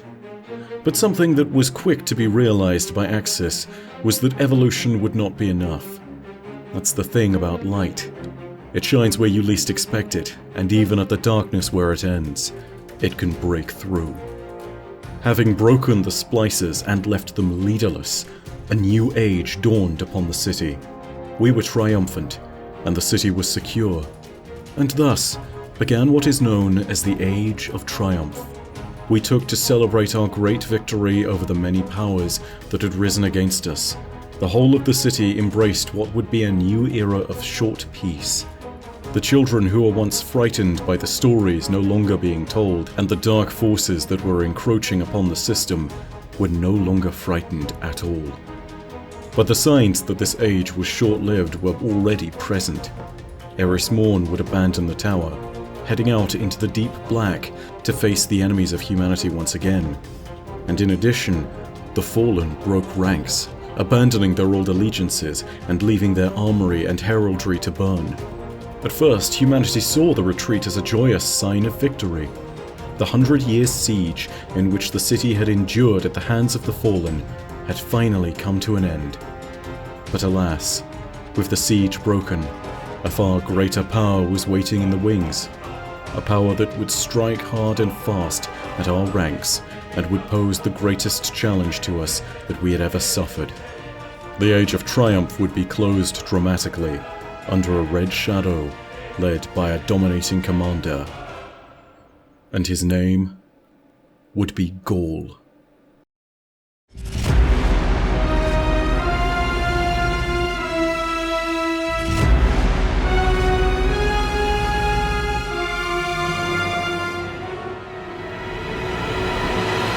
The Age of Triumph that had borne us into a brief moment of peace was shattered irrevocably by Dominus Gaul and his Red Legion, who attacked the city in force with their entire fleet. Gaul had originally risen to power by usurping the power of the previous Cabal Emperor, and with his mentor, the Consul, always at his side, the new leader of this entire civilization had brought the full might of the Cabal war machine to Earth. He arrived and broke through the city's defenses, approaching the Traveler with what can best be described as a cage. The Guardians of the city of course responded, and as we returned from our patrol on the edges of the outer system, we were thrust directly into the conflict. It was up to us to infiltrate Dominus Gaul's flagship, the Immortal, and to disable it so we could launch a conclusive assault upon the vessel. But as we headed to the upper decks so that we could be extracted, we came face to face with the Dominus himself, and he showed us the truest extent of his powers. The cage around the Traveler activated, sapping our abilities and stripping our light from us. Once more, we were mortal, and our ghost was left crippled. We were defenseless. As Dominus Gaul proclaimed victory over the city and decreed that we were unworthy of the Traveler's light, he kicked us from the deck of his ship and let us fall to Earth. Thus, with the single defeat ever served to the city, the Red War had begun. Darkness consumed our vision, and we received a dream from the Traveler. We dreamt of the darkness attacking and destroying our citizens, of the Traveler's seeding of our worlds, of the Cabal and their fleets, and a strange ship that we would come to know all too soon, and of long-lost techniques of light, with a staff, a sword, and a shield. Finally, The vision would show us a place on Earth. It would show us a shard of some kind that had fallen to Earth. This, as it turns out, was the shard of the Traveler in the European Dead Zone, and it was calling to us. This was our destination. But first, we needed to leave. We made our escape from the city through the sewer pipes and underground systems, out through the wall. For an entire 8 weeks, we trekked through rough terrain and Cabal-infested territory, until at last, we fell, exhausted in a glade. We awoke to see a friendly human face. Her name was Soraya Hawthorne, and she was evacuating soldiers and refugees to a place only referred to as the farm. Upon arriving, we could see the shard of the Traveler across the bay, and so we set out on a desperate quest to find out why the Traveler had called us to this place. In spite of the Fallen occupying the area and the new mortal threat that they posed to us, we pressed on, until at last, we came to the base of the shard. Our ghost, left quivering and broken since the activation of the cage, was suddenly empowered, and with their revitalization, a beam of power surged through them and into us. Our mortal bonds were broken, and our light returned to us. With the brilliant new powers at our disposal, we returned to the farm, and began the inevitable duty once more of being a guardian. Before we could fight back though, we would need to be able to communicate with the rest of the system once more. After helping to establish this communications network, we picked up an emergency transmission from Commander Zavala, who had escaped and had ordered all the Guardians that still lived to regroup at Saturn's moon of Titan to prepare for a counterattack. In spite of Soraya's insistence that we should stay, we had a clear course. If the light still lived in us, we had to coordinate with the greater Guardian forces. The city was still at stake, and so we took our jump ship and headed to Titan to regroup with the other Guardians. When we arrived, the Guardians were in chaos, having uncovered an entire colony of Hive on the old rigs of the New Pacific Arcology, where they had tried to create a staging area. Our first task was therefore to secure the Arcology's maintenance rigs and to restore power to them so the base of operations could function. After having successfully done this, we were informed by Deputy Commander Sloan of a series of intercepted Red Legion communications that they needed help decrypting. In order to speed this process, we went into the depths of the Arcology and stole one of its CPUs, engaging in a daring escape in an old vehicle that led us through the entire length of the Central Hive colony. With the messages decrypted, we learned of the true extent of the dire situation in which we now found ourselves. The Red Legion had not only taken the city, but had also maneuvered a massive weapon emplacement into orbit around our sun. This weapon platform was known as the Almighty, and if given the right commands, the Almighty could be used to detonate the sun, destroying our entire system. Our plans were now complicated by this new weapon and its destructive power. But knowing that our light had returned, Commander Zavala refused to give up, and relocated the surviving Guardian forces to the farm. Following this, we tracked Cade 6 to a far-flung planetoid called Nessus. This place had been completely consumed by the Vex and their infestation, and it was discovered here that Cade had traveled to the place in an attempt to retrieve a Vex teleportation device. This would give him a means of getting close enough to assassinate Dominus Ghaul if he was successful. However, not quite understanding the security systems of the teleporter or the Vex, Cade was trapped inside an infinite loop that teleported him all over Nessus, and was unable to escape. In the end, we freed Cade with the help of a new Golden Age friend, an AI from a Golden Age vessel that had crashed on Nessus long ago. Her name was Failsafe, and she had somewhat of a split personality, having been degraded over time and damaged. The Golden Age ship that she had crashed with was the Exodus Black, and Cade was then teleported there. He held up against a fallen assault, but eventually we freed him, and reunited with our old friend. Cade learned that the only one that needed to reunite with the old fire team was Ikora, and immediately directed us to Io, which was not only where we found her, but it was also a particularly holy site for warlocks, as it was the last place that the Traveler touched before heading to Earth during the events of the collapse. Io, as a result, was filled with the energy of the Traveler's light, and this had drawn the Cabal to it, who had begun to set up bases with the intent of mining that energy, although they were unsuccessful. Whilst both you and Ikora saw that this was clearly not going to work, they now understood the clear intentions of the Cabal. They were attempting to utilize the light. Gaul's reasons for imprisoning the Traveler were made all the clearer now, given that the Traveler was the light's source. He wished to be chosen as a guardian, and he wished to be the Traveler's worthy warrior, leading at the head of an entire army of chosen Cabal, ones that would use the light as a weapon of conquest, given to them by their right of might. After discovering this, we were forced to repel a Taken invasion on Io. They were drawn by the Traveler's energy, and in the process of doing this, we met a rather peculiar warlock known as Ashamir, an old friend of Eris Morn's. Following this, we needed to further analyze the Almighty, and knowing that there was a dormant Warmind bunker in the system that might scan the Almighty for weaknesses, we endeavored to embark on another journey. We entered the bunker and used its systems to scan the Almighty. After doing this, we unfortunately discovered that the Almighty was irrevocably tethered to our sun. Destroying the Almighty would also create a chain reaction that would destroy our sun, and so the safest option would instead be to disable the weapon. From here, we returned to Earth and undertook a plan to defeat the Cabal.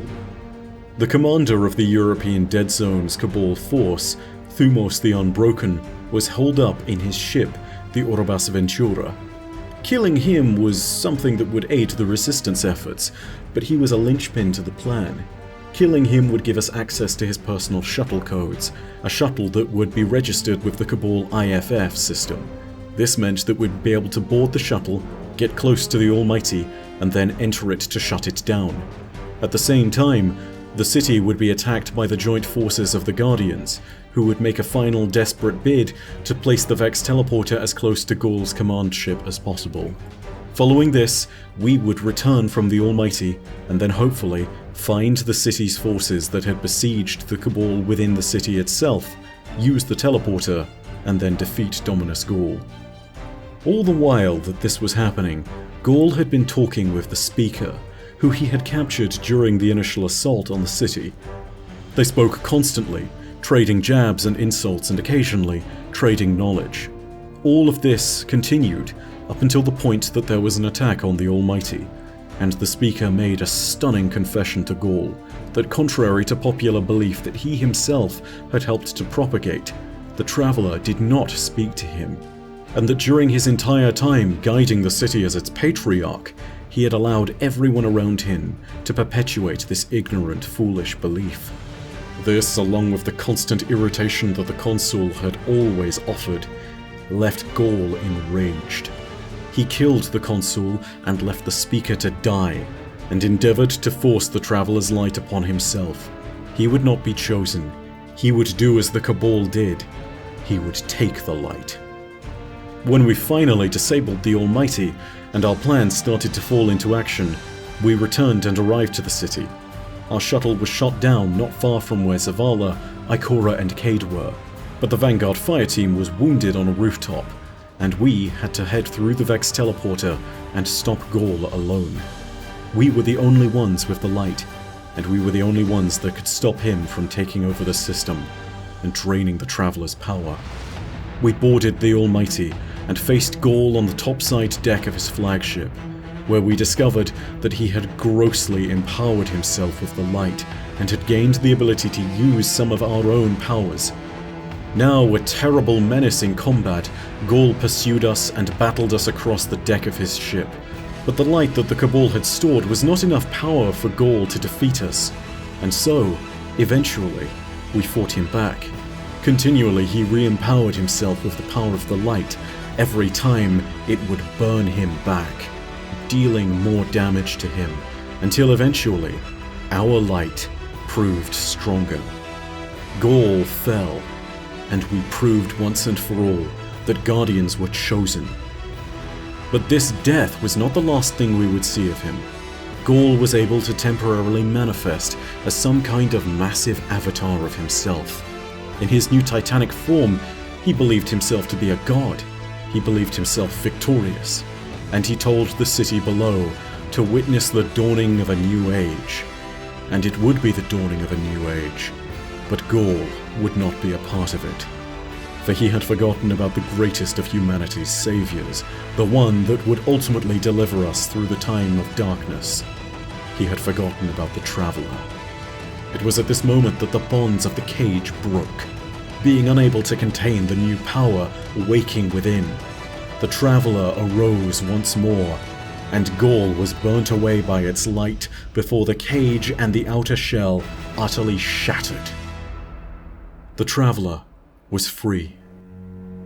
The Traveler had truly returned to life, and with that, the Guardians had all seen their powers return, and a wave of light spread out across the universe from its return. It washed over the Calorish spires on Mercury, to Hellas Basin on Mars, to the tangled shore of the reef, and even to the darkest reaches of the Dreadnought, still hanging in orbit around Saturn.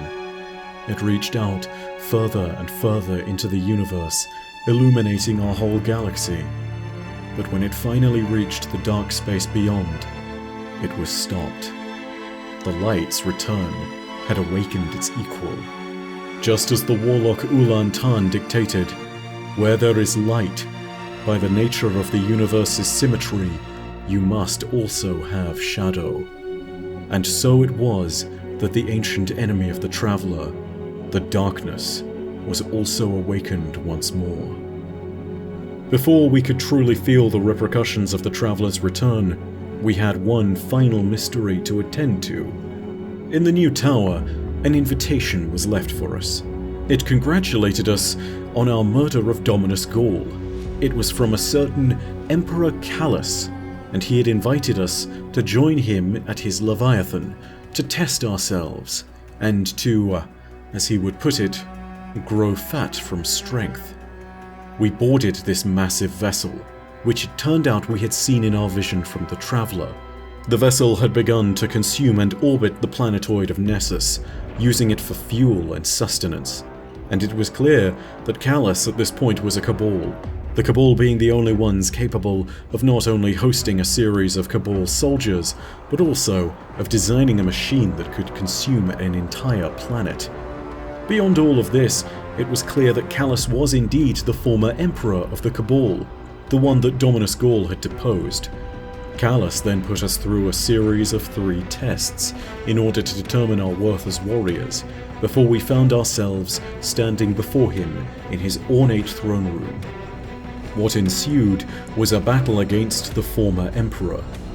But as time went on, and the Emperor was damaged by our weapons fire, it suddenly became clear that we were not fighting the real Emperor Callus, but merely a robotic automata that was imitating him.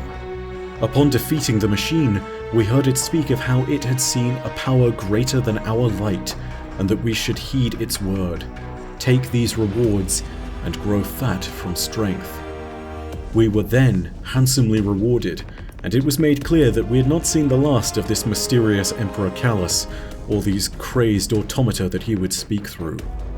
The events of the Traveler's reawakening would be felt far and wide across the system, and would start what is known as the Second Golden Age for humanity. However, the first new adventure awaiting us on the horizon would stir the return of legends and myths, and would start in the blazing sands of Mercury. Osiris had returned.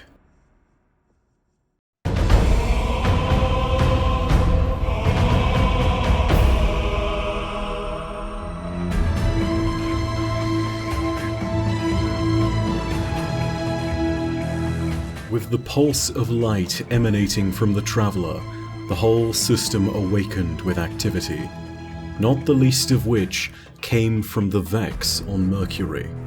Not only were there reports of a massive Vex gateway activating suddenly in the middle of the Calorish sands, there was also a finding made by hidden scouts positioned on Mercury. In the sands just outside the gate, They had found the ghost of a rather strange guardian, one that was infamous to the city and one who now appeared to be in trouble. This was Sagira, the ghost of the rather infamous warlock Osiris. Sagira had been damaged in an attack on the pair within the vast simulation engine of the Infinite Forest, which lay below Mercury's surface. Just before the pair had been attacked, Osiris had comprehended that the Vex mind Panoptes, which was responsible for the Infinite Forest, was also capable of now simulating a future in which the Vex achieved their ultimate victory. This would be their goal of creating a universe without light or dark, where the Vex were the beginning and the end, where they were able to calculate their victory entirely, and where none would be able to stop them. Previously, we had stopped the dangerous methods of time control used by the Vex in places such as the Vault of Glass, but with a simulation that would allow them to chart their path to a perfect future, the Vex would be able to become the ultimate arbiters of the universe, and they would ensure that neither light nor dark would exist. All this would be explained to us in time, but first we had to investigate the gateway into the forest and gain ingress. When we were not able to access it, the Vex in the area responded in force, deploying Vex from the future timelines. This was a sign of the danger present, as the Vex would only draw upon such forces if they were truly threatened. After defeating them, we rendezvoused with Brother Vance in the old lighthouse at the Caloris Spires. Brother Vance was a disciple of the Osirian cult, one that followed Osiris from the city with a certain level of obsession. It was not backed by Osiris, who had always found them to be irritating to say the least, but they had made every effort to study his teachings and to learn from his so-called prophecies. Vance suggested taking Sagira's damaged shell to one of the Assyrian cult's bases within the European Dead Zone. This base had unfortunately been overrun with Fallen, but regardless, whilst there we were able to revive Sagira, who temporarily took over our ghost's shell so that she could coordinate with us. She then led us into the Infinite Forest, where we found Osiris's reflections. The Warlock had used the technology of the Vex to copy himself and to duplicate throughout the forest so that he could cover more ground. One of these reflections would then explain the nature of the threat that Panoptes posed to us by showing us the simulated future that awaited us if we failed to stop the Vex. In order to prevent this dark future, the solution was simple. We had to kill Panoptes and wrest the Vex's control of the forest. In order to do this, we needed to retrieve a map of the Infinite Forest so that we might be able to find Panoptes, and after doing this, it was determined that we needed more data to find the Vex mind. Ikora and Sagira discovered that along with the map, the best way to find Panoptes would be to trace the Vex simulation back to the point at which it was simulated to have an origin in its timeline. This was when Panoptes had been created, within the simulated past that could be found within the forest. We could then use this information to track the trajectory that Panoptes had forged, and ultimately we could use this along with the map to find him in the present. Complex as all this might sound, this allowed us to gain a set of coordinates to Panoptes' location, although Sagira was captured in the process.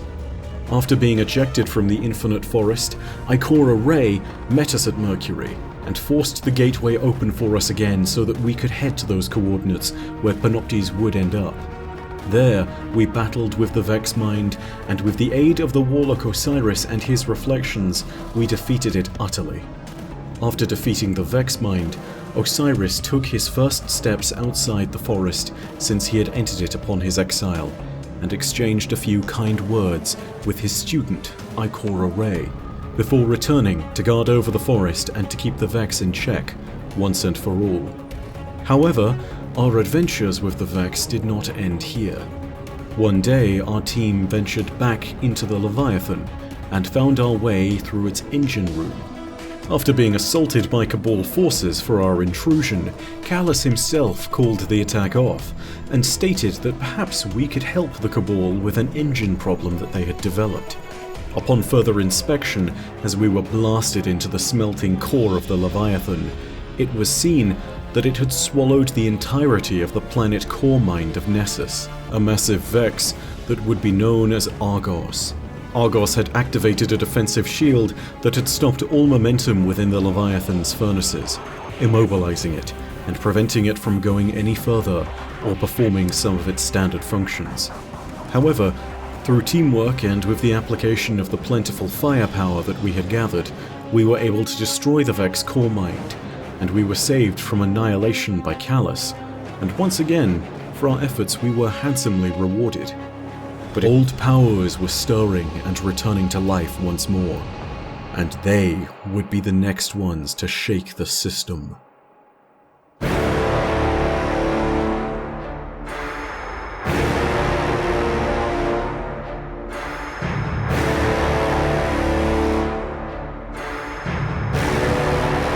The Traveler's Light had not only acted as disturbing presence to the Vex, but it had also stirred ancient forces that lay buried on Mars within the region known as Hellas Basin.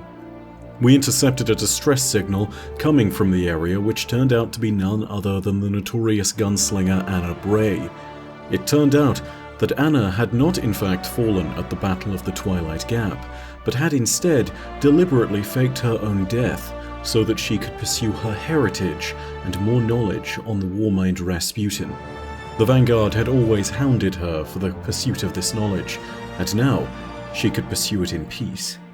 Her search had taken her here, to Mars, where thanks to the Traveler's returning light, the ice around Rasputin, which had been used in the collapse to imprison Xol and Nokris, was beginning to thaw. Now the Warmind was left surrounded by an army of frozen Hive, led by an exiled Hive prince, and by Xol, the will of thousands.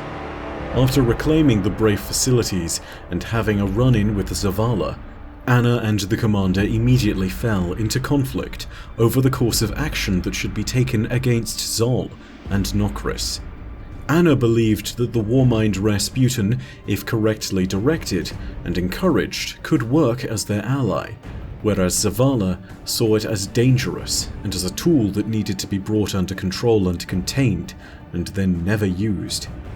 Regardless, the Hive would need to be drawn out in order to be defeated, and in order to do this, we decided to head to the European Dead Zone and collect a small shard of the Traveler to act as bait to lure them out.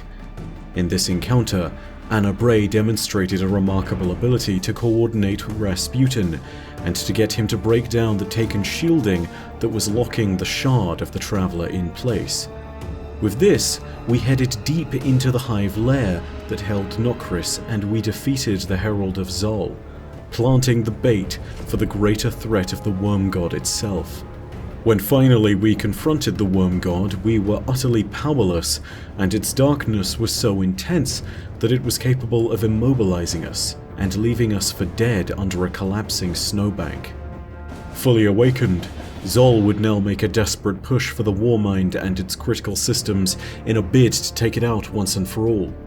But throughout our tenure on Mars, Rasputin had been supplying us with a weapon of its own design, a relic known as the Valkyrie, a spear bristling with the energy of the Warmind itself that was capable of intense damage when thrown. Now, it was time to forge a new Valkyrie, of even greater might, one that could be used to defeat Xol. We systematically overloaded Rasputin's core in order for its power to swell, and we then converted its overwhelming energy into the new Valkyrie, supercharging it and giving us the perfect weapon with which to defeat Xol. The titanic Worm God roared above us, and rose in size to a height so great that it utterly dwarfed us. But with the aid of the Javelin, we were able to bring this beast down, as well as all of its Hive servants. With the Valkyrie in hand, we went about slaying this Worm God. And finally, it fell. As Rasputin was saved, we gathered with Zavala and Anna Bray in Rasputin's control center, and the Warmind spoke to us for the first time in centuries, declaring itself to be the greatest defender of humanity. Whilst previously it had shrugged off its duties of defense during the collapse, it had returned and has begun to launch an entirely new Warsat network into the system to assist humanity. No longer would it be the broken fragments of itself that we had found on Earth. Now Rasputin had truly returned, and with the new Warsat network in orbit, all of his systems would come back online. The Warmind was back in play, and with it, we had gained a powerful ally. But beyond just this, Rasputin asserted its independence from the Vanguard and stated that it would aid humanity in their survival by its own self-determination, and that it had to be respected by groups such as the Vanguard, which simply used it as a tool wherever they saw it necessary. Whilst this left Zavala uneasy, Anna Bray was able to stay behind as a liaison and as the voice of the Warmind, and would work with Guardian interests at heart. Rasputin would be a great defender once again, and would not be something co-opted by the system as our needs desired. Rasputin would smite the threats that he saw coming, and would aid us in many different endeavors in the time to come. It was then that we received yet another message from Emperor Callus, who invited us back to the Leviathan to deal with yet another problem. This time Callus's ship was being invaded by Val Kaur, the last commanding officer of the Red Legion. Kaur had planned to commandeer the Leviathan and to use it as a command and control vessel from which the remaining Red Legion loyalists could change the tide of what was to them still the Red War. Even though they had been utterly defeated, they held on to a stunning hope that they might still attain victory if they could only wrest control of the Leviathan from Callus. But with our intervention, we not only decimated Kaur himself, but also used the Leviathan's weaponry to utterly destroy the remains of the Red Legion fleet. With this, a small time of peace came upon the Guardians, and we remembered those that we had lost in the Red War, all too unaware that soon we were about to lose even more.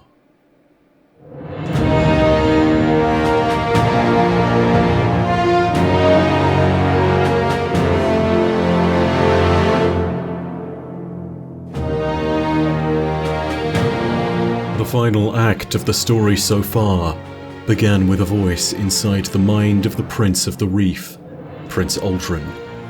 He believed this voice to be Mara, his sister, who he had been searching for since the start of the Taken War. But the voice was in fact the voice of Riven, and it would slowly drive him to madness. But why was Riven communing with him, and what could she possibly want?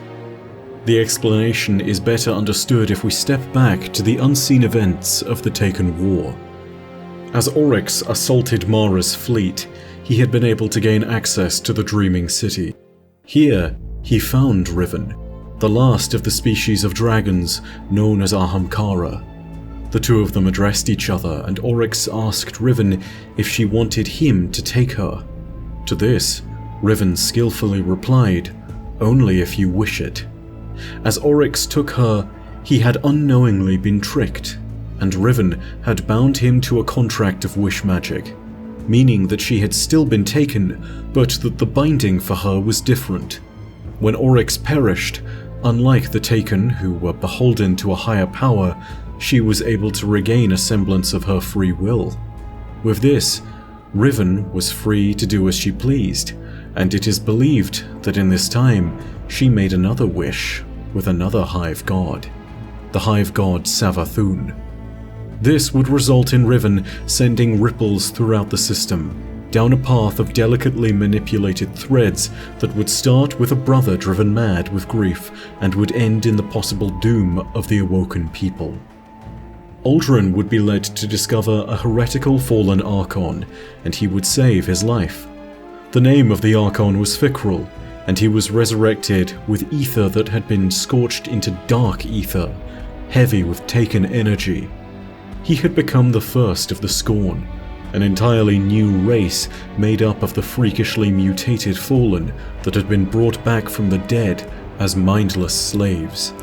Together, the Fanatic and Uldren destroyed the last of the old fallen houses that still remained, the House of Kings. Fikrul then went out into the system and raised 7 other Fallen to prominence, elevating them to the rank of Barons within the new Scorn hierarchy. Uldren then allowed himself to be taken in, and the Barons were for the most part captured by Cayde VI and the forces of the Reef, including its acting regent, Petra Venj. The Barons and Uldren were sent to languish within the Prison of Elders, but they would not stay here for long. After being convinced that the fallen people would not survive without his leadership, Variks the Loyal released the Barons of the Scorn and Uldren, as well as the entire population of the Prison of Elders, starting a massive prison riot and creating the possibility for a major outbreak in the system of its most dangerous criminals. Petra Venj called upon Cayde VI to put an end to the riot with her, and he decided to bring along his most trusted guardian, us. The prison was chaotic, but we were successful in our task of locking it down. However, the Scorn Barons had escaped their containment cells, and they were now headed to the lower levels to exfiltrate. Cayde decided to destroy the localized network hub of the Prison of Elders so that he could crash it down into the lowest levels, not only potentially cutting off the Barons, but also affording him a faster method of intercepting them. We quickly went in pursuit of Cayde and encountered the forces of the Scorn for the first time. But when we saw a small wave of light radiate out from Cayde's position, we realized that his ghost, Sundance, had been killed. Sundance was shot by one of the Barons, known as the Rifleman, Pyrha, and with that, he was then pummeled into submission by another Baron known as Rexis Vaughn, the Hangman. Uldren took Cayde's weapon, the Ace of Spades, and leveled it at the Hunter Vanguard. What would Cayde's defiant last words be? "How's your sister?" And then, Cayde was shot in the chest and began to fade away. We arrived just in time to hear our old friend's last words, and to see Uldren escape. Petra would arrive moments later, just as Cayde had died in our arms. Cayde's death wasn't just the loss of a hero or a friend. For many Guardians, losing Cayde was akin to losing a piece of one's very identity. When we returned Cayde's body, Ikora preached vengeance and sought to pursue Uldren throughout the Tangled Shore with every single Guardian at their disposal. But Zavala stated that the Vanguard could not be stretched more thinly than they already were, and that to abandon the duty of the city would be foolish. Ikora called his opinion cowardice, but knew there was little more that she could do. The Vanguard needed to remain united. However, for us, the situation was far simpler than that. Cayde was our friend, and he had been murdered in cold blood by Prince Uldren and his Scorn Barons. And what's more, the murder had happened right in front of us by one we had always desired to hate. Uldren might try to kill us too if he was given the chance, but he would get no such chance. Uldren Sov was ours, and for the first time in 5 long years, we voiced this sentiment, saying the first 8 words we had spoken in a long time as a simple declaration that we would find Uldren and take our revenge. With this stunning moment, we walked out and headed straight to the Tangled Shore. This was the most lawless frontier in all the system, where the asteroid belt and the reef collided with a space that technically had no laws at all. This place was teeming with pirates and outlaws that had been holding up in hiding places, such as Quitter's Well or Thieves' Landing. But we also knew that amongst these places lay the Scorn and their barons, as well as their leader, Prince Uldren, who we intended to bring to justice. As we trekked out across the high plains, we were contacted by Petra Venj, who then brought us before the shore's only law, the Spider, the most notorious fallen gangster on the shore. He had recently been forced out of his own stronghold by the Scorn, and we decided that clearing out the Scorn Barons from this stronghold served all of our purposes, and so we made a deal with the Spider. The Barons escaped as we cleared the stronghold, and this meant that we had to start tracking them down one by one. The Spider would inform us as to each of them and their whereabouts, but it would be us that would have to hunt them down. But hunt them down we did. Every single one of the Barons was slaughtered to the last. And so it was that we claimed the lives of Yavex the Rider, Pirha the Rifleman, Rexus Van the Hangman, Alycrus the Machinist, Canix the Mad Bomber, Araskes the Trickster, and Hyrax the Mindbender. We finally managed to track down Uldren and the Fanatic, who were making a break for an Awoken watchtower on the edges of the Tangled Shore. This watchtower linked the Tangled Shore to the Dreaming City, and Uldren intended to infiltrate it and open its gateway using the dark energy that had been building within him and a shard of the Traveler that he had stolen at Riven's urging. Riven had been in Uldren's head this whole time, creating hallucinations of Mara, pressing Uldren to release her from the supposed cage of the Dreaming City. As we arrived at the watchtower, we killed the Fanatic, Fikrul, and with him defeated, the last of the Scorn Barons was gone. But Fikrul was not gone for good. He would always be able to return, and continues to plague the Tangled Shore to this day. We made our way further into the watchtower's depths, until we found Uldren, who had been rewarded for opening the gateway by being consumed by the voice of Riven, an ascendant taken chimera, who was sent forth by Riven as the first arbiter through the gateway. Upon defeating this monstrous creature, we were able to see Uldren coughed back up by the monster, and it is here that we claimed the Ace of Spades, and saw justice done unto the Prince of the Awoken. But a secret was kept that day, the secret of whether it was us or Petravenge that would be the executioner of Uldren. Uldren's final words would stick with us, and remind us that the line between light and dark was a very thin one, precariously trodden by Guardians and Awoken alike. But Uldren would die, and with Uldren's death, Petra would ask us to meet her in the Dreaming City, to perform another task. We discovered there that both the Scorn and the Taken had begun to war over the remains of this once sacred place. On our way to meet Petra, we saw Taken Tekens, namely Kali, Sadir, and Shuro-Chi. They had been on the ship with Mara when it had been utterly decimated by Oryx's main weapon during the Taken War's outbreak, and they had been converted into Taken themselves. After facing them briefly, we were transported into the Ascendant Realm, and were then greeted by a disembodied soul, a strange, quivering white light that we had seen previously as we assaulted the Taken King's throne world.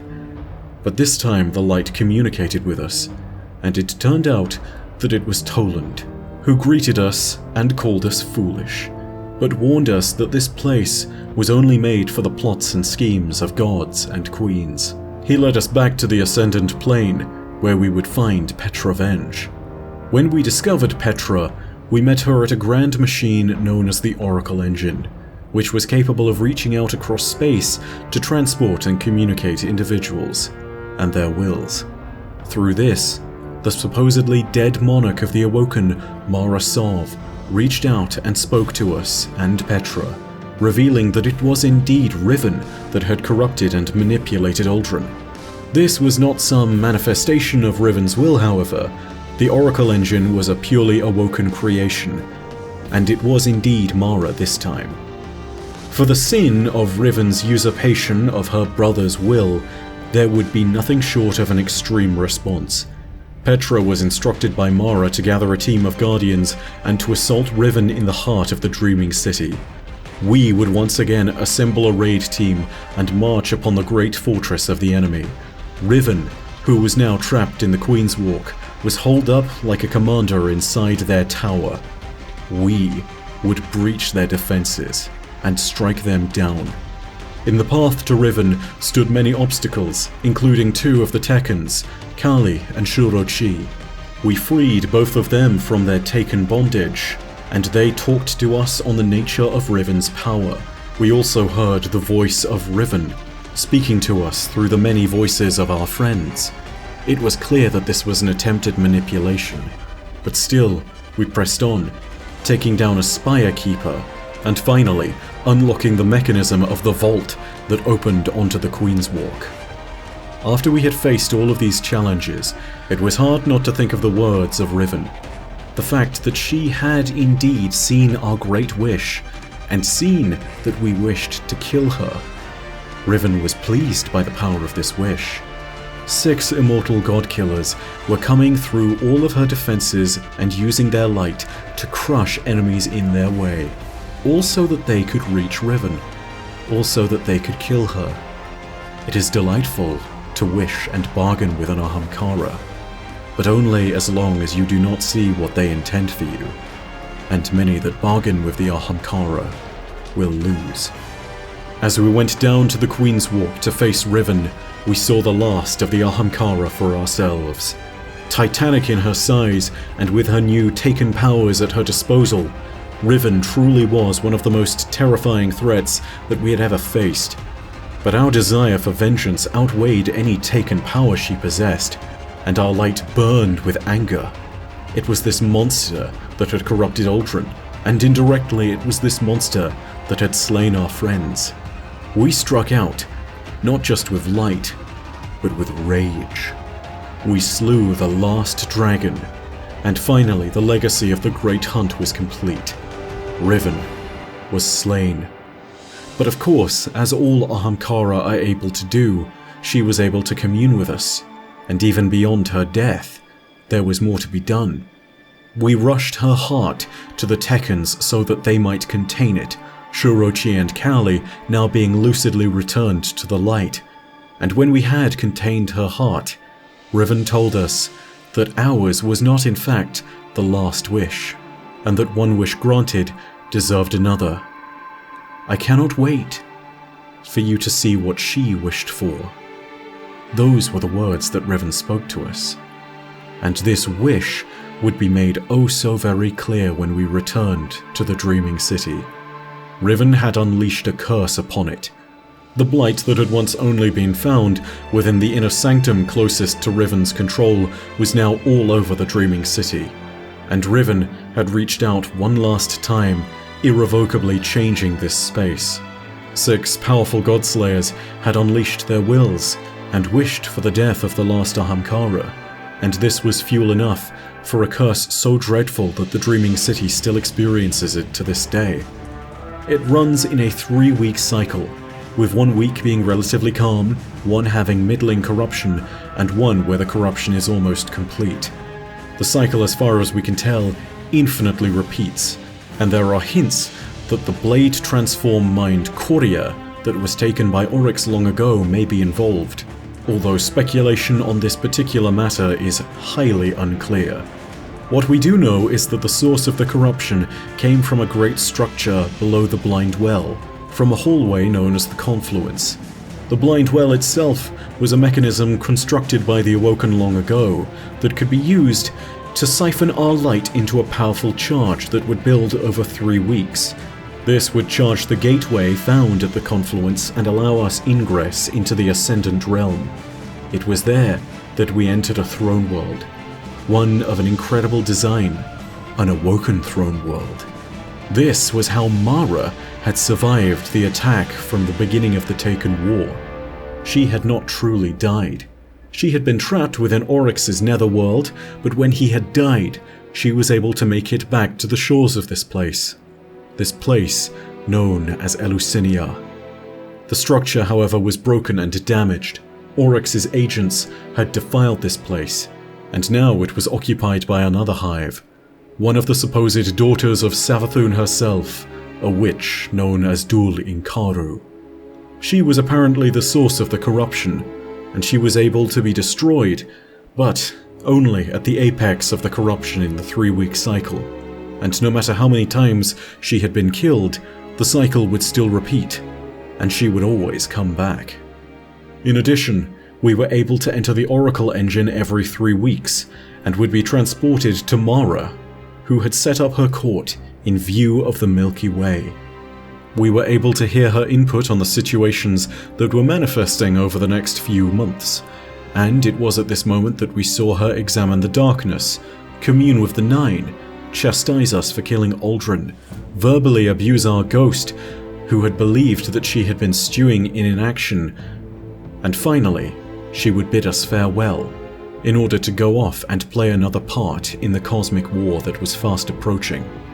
It was also in the Queen's Court that we were able to lean into an observation table, at which point we saw a vision. We saw Prince Uldren being resurrected within the Dreaming City by a ghost. Prince Uldren, who had become a Guardian, though this was the last that we would see or hear of him, and he has not been sighted since. Back in the tower, however, a new face emerged. His name was unknown, and he preferred to go by a moniker that everyone could remember. They called him the Drifter, and he offered Guardians a new competitive arena called Gambit, which not only allowed them to fight the enemies of humanity, but also forced them to exploit the darker powers so that they might be able to learn how to best bend those powers of darkness to their will. These games would continue for the foreseeable future, in spite of the fact that the Vanguard and other elements such as the Praxic Order would not officially endorse them. All of this behind the scenes was set up by a most infamous figure, Shin Malphur, the man with the golden gun. Though his reasons are too complex to get into at this moment, Shin wished for us to learn more powers than merely the light. He wished for us to evolve and to become a stronger weapon against the darkness. After the main events of the Forsaken campaign, we would next see a new tale emerge. A mysterious annex in the tower opened up, and in this annex a new vendor known as Ada 1 could be found. She represented the final remnant of the prestigious Black Armory, a weapons foundry that had been created in the Golden Age and could create some of the finest weapons possible.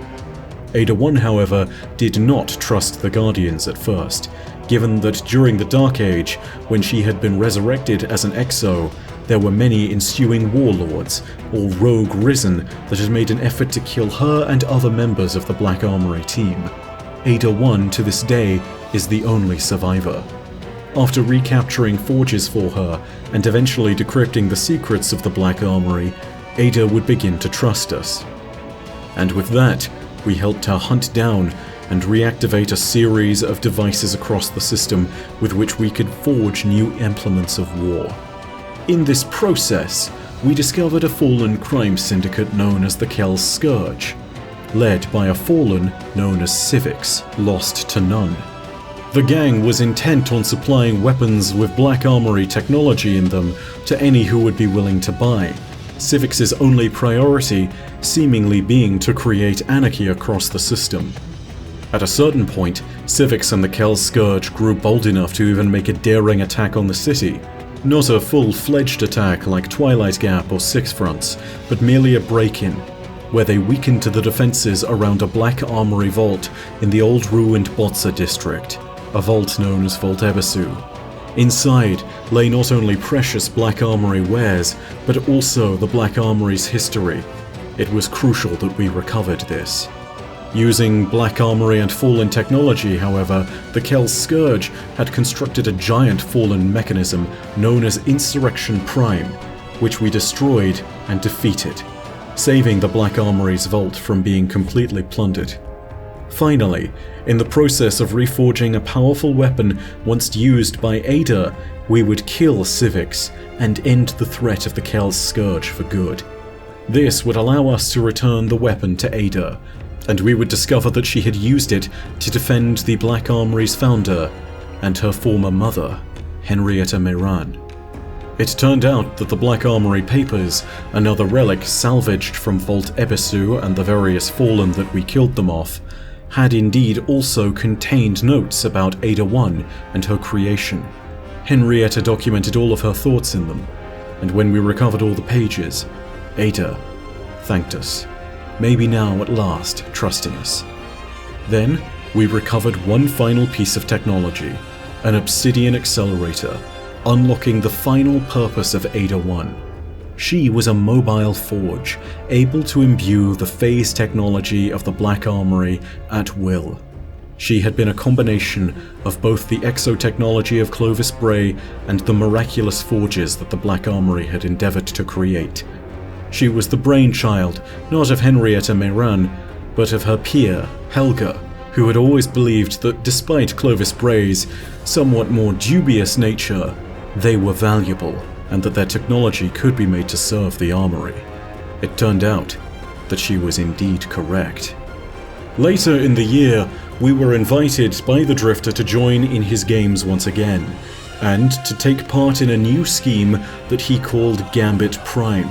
In the process of this, we also discovered that the Drifter had been working with a mysterious organization called the Nine.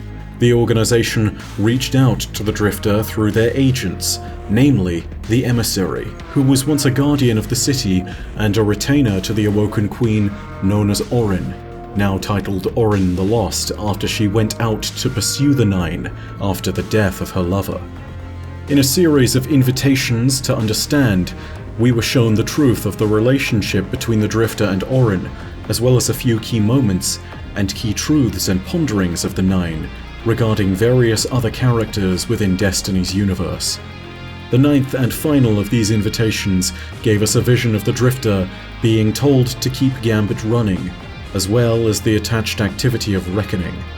The Nine had helped him set this up, and the Nine had warned him that soon darkness would be coming, and that they would need to make ready for it. The Drifter also at this point asked us whether we were loyal to him or the Vanguard, and offered us a choice. Many Guardians were given these choices, and whether you were loyal to the Vanguard or not was entirely a point to be answered by yourself. But regardless, we would be able to partake in Gambit and its games no matter what we did.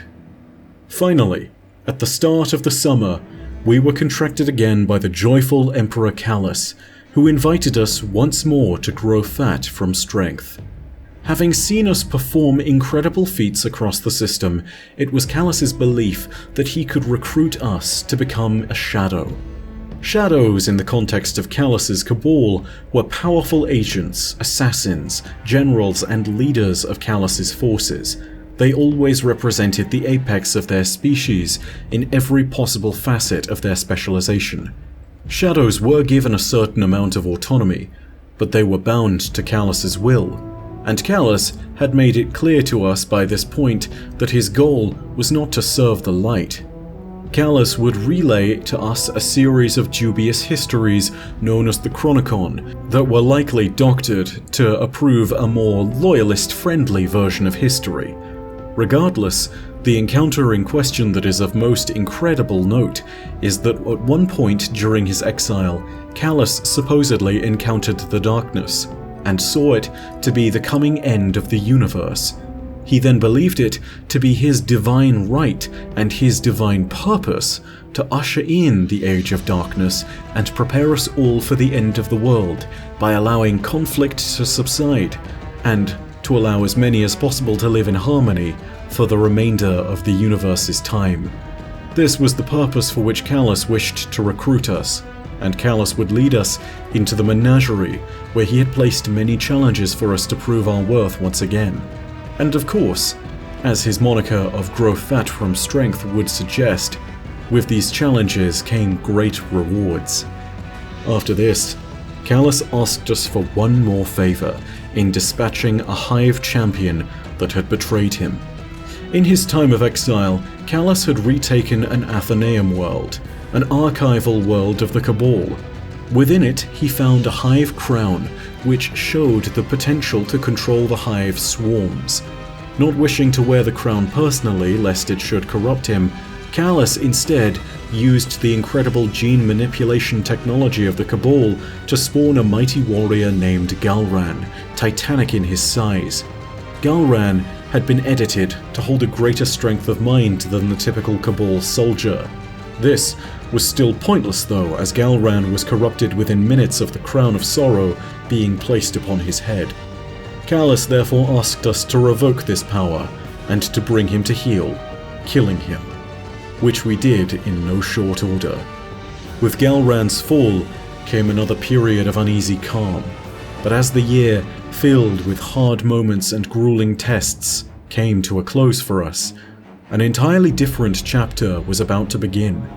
It was suddenly becoming clear that at this time, new lights were starting to fast approach. Saviors of humanity had always been rising, but for some unknown reason, there was a mass of new Guardians, new lights that were joining our ranks, strengthening the many friendships created and many new fire teams forming along the way.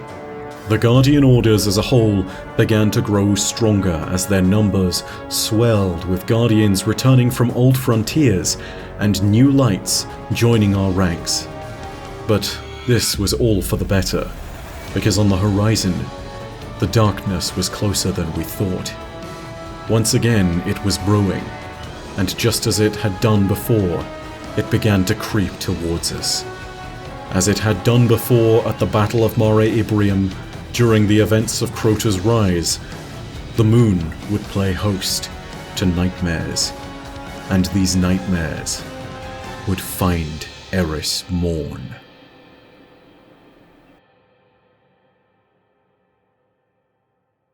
Thank you so much for listening and for watching the video. If you made it to the end all in one sitting, you're an absolute monster. You really do deserve a pat on the back. That's probably the biggest YouTube video I've ever made, and it's probably one of the biggest YouTube videos you've ever watched. Remember, however, that there are several things you can do if you really want to show your appreciation. First of which is you should go down into the comments section and you should thank Captain Tullus and Monkus. Tullus for helping with the editing of this, and Monkus for creating those amazing pieces of art that you saw at the beginning of every section that were animated by Tullus, but regardless, you can buy them from Monkus's own website, which again is going to be linked down in the description. I want to thank you all for watching though, because your viewership is the most important thing to me on this channel.